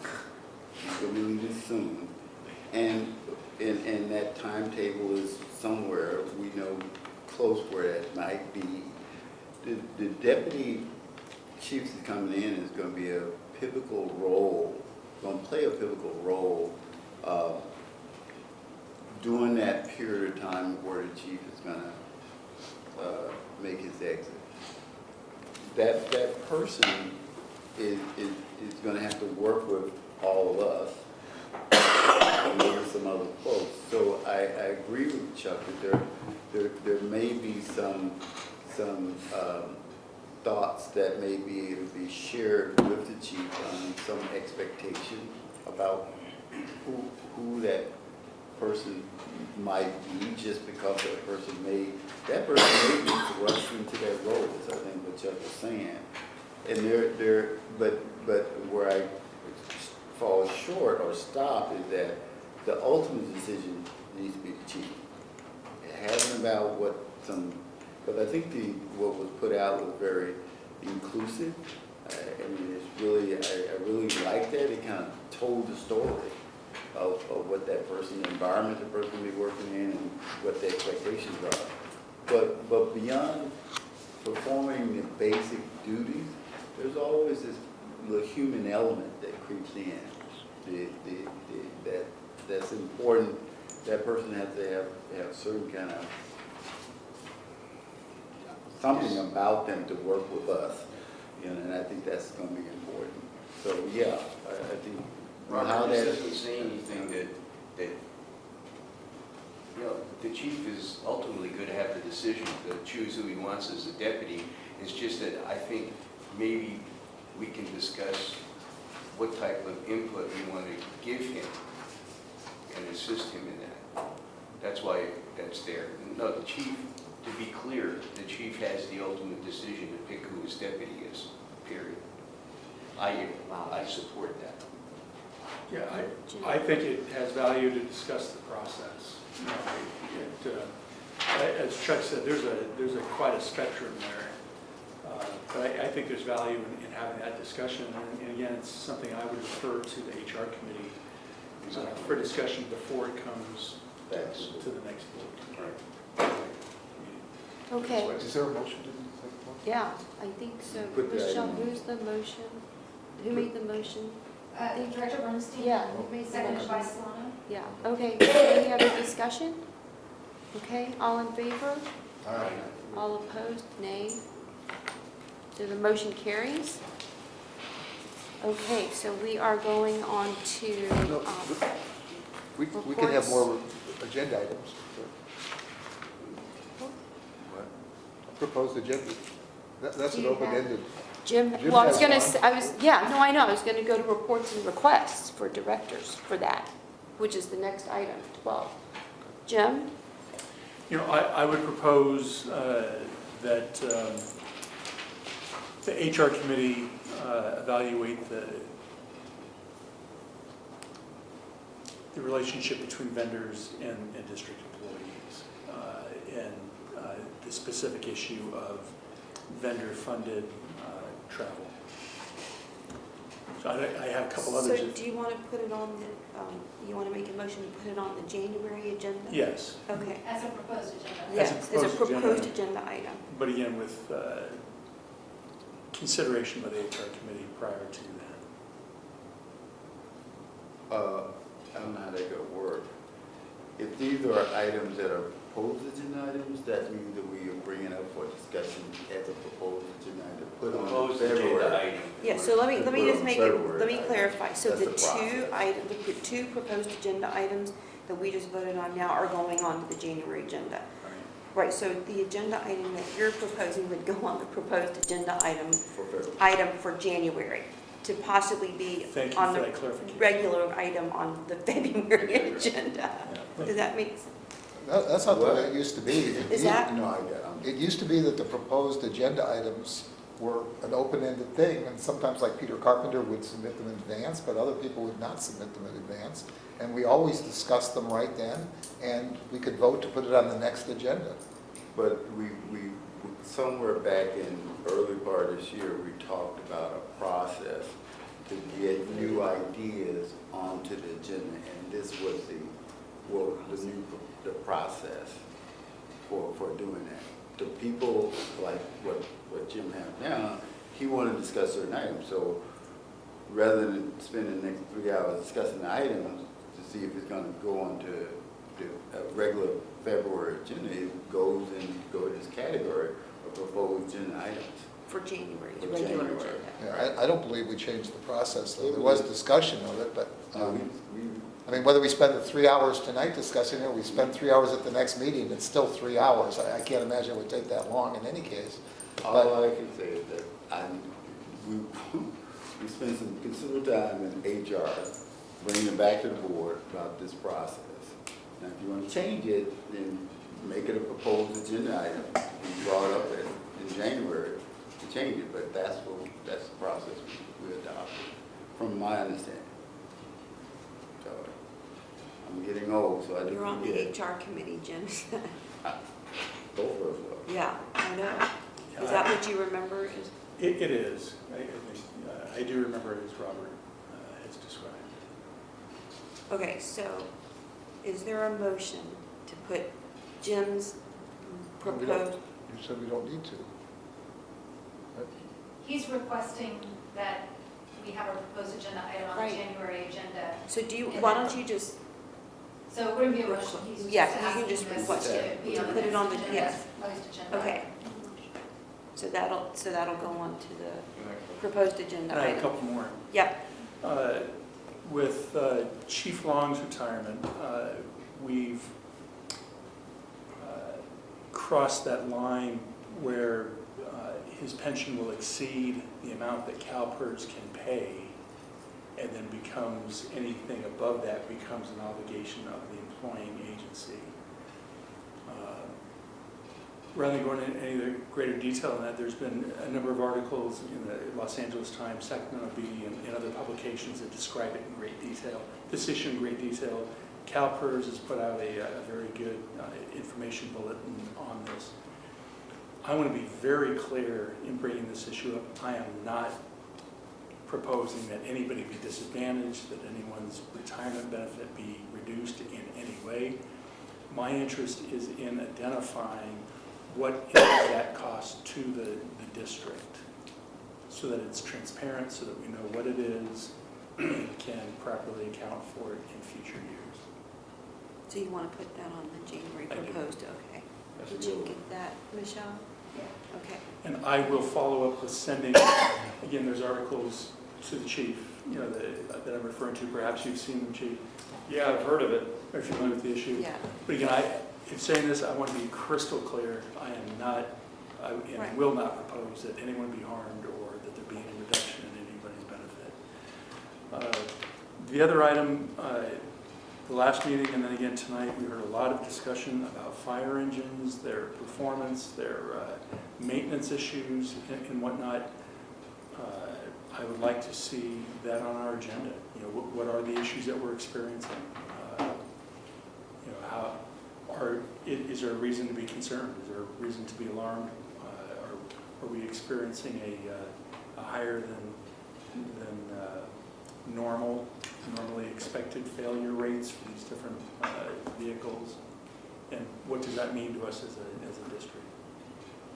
Okay. Rob? I just want to thank you, and you as president. I know you have between, you know, your dual tasks between the Harbor District and here. I don't know how you do it, but hats off to you. Thank you for helping us here on the board. Great. Robert, have any Yeah, requests and reports? My report is, first of all, I want to thank those that decided to take a chance with me as president of this board for the upcoming year. Thank you for your vote of confidence. I hope I don't let you down. And I did attend the State of the City address in East Palo Alto by then Mayor Lisa Gautier. It talked about, you know, where the city currently stands and so far as somewhat of finance as well as some of the proposed project. What I did find out is kind of alarming me that they have 371 projects in the coffer, in the hoppers. And she didn't talk about how they all was gonna, when they were gonna all get approved, but that's a lot of projects, and most of them are housing, commercial related. She did mention about some of the concerns they had of water and how that infrastructure, but overall it was a good agreement. So I'm looking forward to working with them a little bit closely. I think the chief has already kicked off that process, so I think hopefully there's a lot that this district has to value that they can provide to the city of East Palo Alto. So that's it. Chuck? I have two kinds of things. I have a request and then I have a report. Can I do both of those? Yeah, this would be the time. I know there's some hurt feelings here about the vote on the Rosenbauer truck. Not the truck, excuse me, the Rosenbauer engine. I would like to request that one of the directors who voted against my motion to bring this back in January bring up a motion to reconsider, which only somebody who voted on the losing side can do, or the winning side, excuse me, that was the winning side. Only the winning side can bring that up, but to kill this whole discussion, to not get any kind of report from the apparatus committee, to not even be looking at this technology, I think is a shame. And I understand that, you know, there was just this easy path, but I think sometimes a compromise could work. I have not one doubt in the world that they would extend the deadline to January 21st. I'm sorry, you've been with enough salesmen. The deal is always on the table. Oh my goodness, we just found an 11th spot, not 10. We just and I think this could possibly happen. I'm not saying that it would, but I would, if I had more information, I would certainly consider voting for it. And I feel badly, frankly, that because I want to be a little cautious about it and get some information from people we're supposed to respect, the apparatus committee, that this thing is completely dead now. So I'm asking for one of the three of you who voted against my motion to vote to reconsider, because I think it's worth bringing this back. So that's a request. Well, any other, Excuse Chair, you report? got- Hold on, any other request or report? Do you I have a report, Yeah. but that's my request. Okay. Rob? Yeah, I feel the same way, is that, you know, since I was so heavily asking for that apparatus report, and, you know, Chuck makes a great point that it just died on the vine. I mean, and all the hard work that setting up, them coming out here, them working with the chief and his staff, setting up all those public service information centers. You know, I feel the same way Chuck does. You know, maybe they will extend it for us, but I definitely value what that apparatus committee, what their evaluation is and review. So, thank you, Chuck, for bringing that up. I have a comment to make. First of all, oh, go ahead, Robert. No, There are no hurt feelings, just to make that very clear. It's just, it was very illogical to me why we wouldn't look at the time element here. And the motion lost, and I at this point, agree that it shouldn't be completely dead. I don't understand why you didn't vote for it tonight. What's the difference between tonight and 3 weeks from now? So, anyway, there's no hurt feeling. It was so illogical. It made no sense to me, except that the difference is we have a change in the officers. That's the only thing I can think of. So that's why it may have seemed personal. It's not. I want to make it very clear. But it just was such an illogical line of reasoning that I was hearing from both of y'all. So anyway, Robert, go ahead. let me just try to keep this simple. Everybody in here have bought a house before. You go in, you look at the house, the agent tell you it's a great deal that you're buying. There's a waiting list of so many people waiting to get that house. In a down market where nothing is selling and they come with a line like that, it's a bunch of hot air. But when the market is hot, and like this one I consider the electric vehicle, it is a new up-and-coming trend. And so there was a limited amount of available houses for sale. And we had an opportunity to get one at the ground floor of this experience, knowing the fact that we got a great mechanic here who had went back, even though he went back, he came back and told how this thing could work. And because maybe sometimes people can't understand that when you sign a contract to purchase a house, you put down a deposit and then you go out and get reports to kind of validate whether you want to buy that house or not. You got termite reports, you got soil reports, you got all these reports. And those reports, and you got a contingency in those reports that if something come back I don't like, I can back out a deal or renegotiate with the sellers. At this point, we was in that position to put a retainer down, a deposit, something to say, hey, just hold this until I finish looking at it, this project, and in this particular apparatus. And if it doesn't work out, then we get our money back. That's what contingencies are all about. That's when we get our money back. If that wasn't written like that, then I would say we're going to get stiff. We may get stiff for $200,000, but it's not. It was written that if we don't like it after 3 months, we can get our money back. That allows the process to continue. Whether we come back in January, it's going to be one of those things, whether they got something left. They told us they only had 10.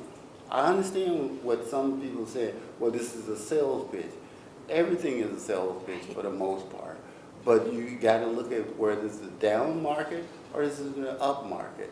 This was a market where we had an opportunity because there was no other folks out there tonight, except for us, with a health slot that we could have moved forward. But I'm okay with not, if it's not to be this year, then it's not to be. Maybe 25, we may be able to get down to it again. So. Yeah, and I'll piggyback on that too. I mean, at the rate, I think that maybe we should. Y'all wanted time, so we'll have time to see how other fire departments and other fire districts are moving forward with their electric fire vehicles. Okay, well, Chuck? my request, I think, fell on deaf ears, but No, I think, I don't think it fell on deaf ears. It was so, Yeah, I the know vote was illogical, but this is the opportunity, I think, the way to look at it is, you have more time, have the apparatus committee look at this, have the apparatus committee discuss it, and let's see how successful the use is with other fire departments. Okay. Let me say, and I can tell a story too, and if I went out looking at a house, as Robert was talking about, and I saw something I liked, and my wife wasn't with me, and I went and I put the deposit down, and I said, but I can get my money back. Hey, honey, I bought a house, but I can get the money back. I can tell you that that would not go over very well. So sometimes, even though you could get your money back, you don't put the money down until you have the discussion with all the parties. Because some people get bent out of shape when it seems like decisions are made and they're not included in them. The business deal, and I done sold real estate around here for almost 30 years, and every transaction that I done had, in order to get through the door, you gotta have something of value going in, so that the person that you're doing business with will know that you're serious about what you coming in and purchase out. You go in there and try to buy it off you with good looks and charm, it never happens. I never sold a deal like that before. So this to me was a transaction of that nature. So, Okay, so. I'll move on with my Yeah, good. report. You have a report now, Chuck? And yeah, Did you have a report? Because that was the request. I do. Okay. A couple of things. East Palo Alto CERT group continues to make progress. I wanted to tell you, I did a get-ready training about 2 weeks ago at this Emerson Collective, and boy, we had maybe 20 people there. It was really well attended. 15 of them were managers from Woodland Park Apartments. They've made a commitment. They have, by the way, perhaps 30 or 40 managers that could take the training. But they've made a commitment then to get training for all their managers, and they own perhaps 4,000 units, 3,000 to 4,000 units on the west side of 101. Unofficially, they have probably 8,000 residents in those units. They have serious issues in terms of escaping this. These are three-story buildings. They've got windows in the back bedroom, has a window that's on top of pavement or next to a fence or whatever. And the thought of trying to escape from a third floor window with a baby in your arms and so forth, there's just not much been done to deal with that. If we ended up having something where there was no power or water or sewer available, 8,000 people in those units is a major problem. And I think it's laudable of them that they're taking on the idea of trying to deal with emergency preparedness on behalf of their tenants. They also then had a holiday festival last weekend, which I worked at to get people to sign up for trainings and so forth. And Woodland Park is trying to rebuild the north side there. They want to triple the number of units. So they certainly have a financial interest in doing this, but nonetheless, I think they're doing a good job of organizing people. They've built a park there right next to the 7-Eleven on the west side of the West Bay Shore. The park, they built a park themselves. It's the only park on the west side of East Palo Alto. And so I think they're doing a good job, and I'm glad to support that. And I just wanted to make you aware of some of the things that were going on there. That's really my report then. Okay, I have just a quick report. Harold, can you please thank the Rosenbauer representatives for the work that they did when they came out here to do the Sure. public viewing on the 11th and the 12th. And so, and I had I was able to attend both of those. And I also appreciate that they were trying to be as flexible with us as possible so that we can move forward, in a way that would be meaningful to the district to give us time. And unfortunately, that didn't happen. But maybe in the future, we'll look at something like this again. I don't know. That's going to be for another board to decide. Or in a few months, this board will decide. I went to the badge pinning ceremony on the 11th as well, and I want to congratulate those who got new badges and participated in that. It was a wonderful ceremony, and I want to thank the staff for the work that they put into that. Michelle, thank you. And congratulations to Jim Stevens, Chief Stevens, and John Johnston. Thank you for our Fire Marshal, now Division Chief. And the holiday luncheon yesterday was wonderful. And I was very impressed by the fact, they're impressed with the presentation that George Miller did on the 25 years of paramedic service, which, ahead of our time. Melanie did the video. Or Melanie, Yeah. Melanie did the video, and George explained the program, again, being ahead of the curve in visionary and paramedicine. This district is been known for its leadership and vision, so I appreciate that Melanie is now involved and that George is kind of taking a historical account. So hopefully we'll get that book done, right? Yeah, and again, we didn't want to rush that, but I want to say one thing too. So Ann Dickinson was there. Yes. And that was a big deal for her, because Brian Yes. was such an instrumental person. But, Rich Hall's wife was there, Barb. And I didn't see Rob Mahoney's wife there. I don't think she made it. But, Yeah. there's been, unfortunately, a lot of these guys have passed away that we Yeah. have been working with for a number of years. And Mark Pittenger actually had gone to Palo Alto and died of cancer when he was there. So, it's some of those early innovators are sadly gone. So can you please thank Melanie again for us on behalf of the board, because she did a really great job with that. And Michelle, thanks for organizing that wonderful holiday. And we gotta get that up on the website. I meant to do Yes. that today, but I got. So I busy, was going to ask you, when do you think that'll be ready to go on the website? Well, we'll ask IT, it'll be the next couple of days, we'll have it put up there. Okay, great. So that's all I have. Thank you, Harold, for a year of activity.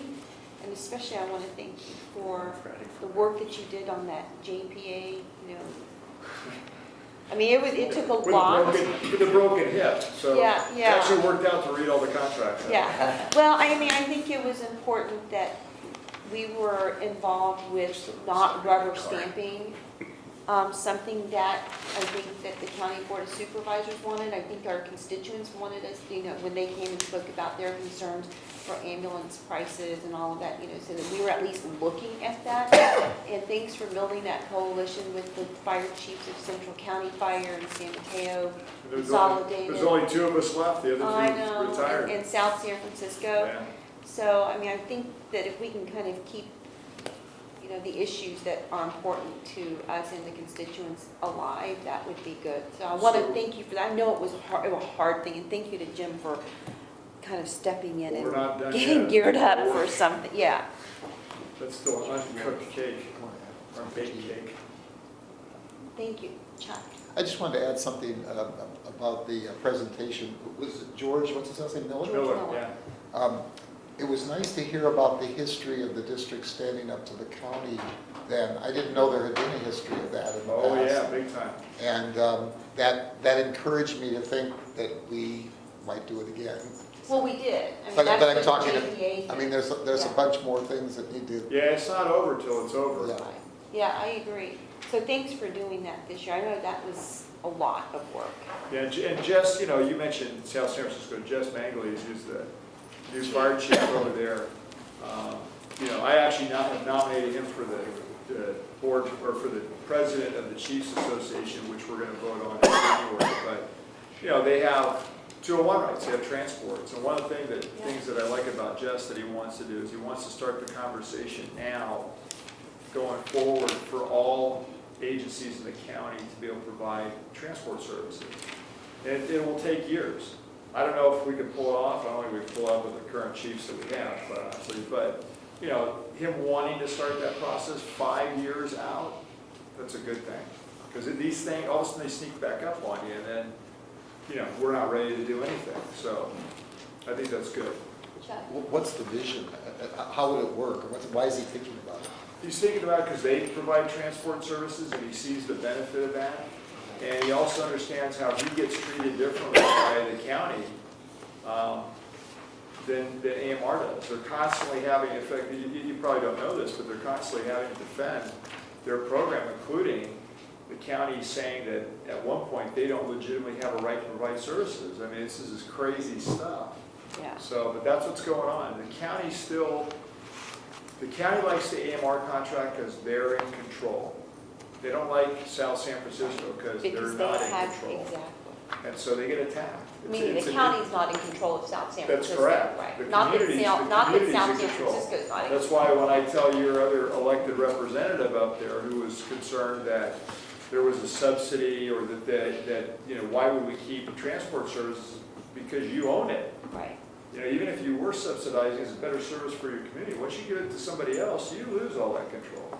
Zero control over that. Could they provide it for us, for example? or- No, because 201 rights given by the state of California is to the county. No, but could South San Francisco? No. start- Now, we're not in their sphere of influence. Right. Right. Okay. Well, thank you, Harold. Well, Okay, public comment number 3. I have no public comment cards. I will have Harold. one comment, and that is, and maybe you don't know this, but maybe you do, tomorrow night, Athens has their meeting, it is their reorg, but item number 18 is evaluation of fire services, or update. I don't know if any of the directors are going. We should, Okay. I'll, It's way late in the agenda, not sure why, but it is. And I know that John Wordinger from Local 2400, I spoke with him today. He plans to be there to represent them, and he plans on making a public statement that they are not in favor of Atherton moving forward.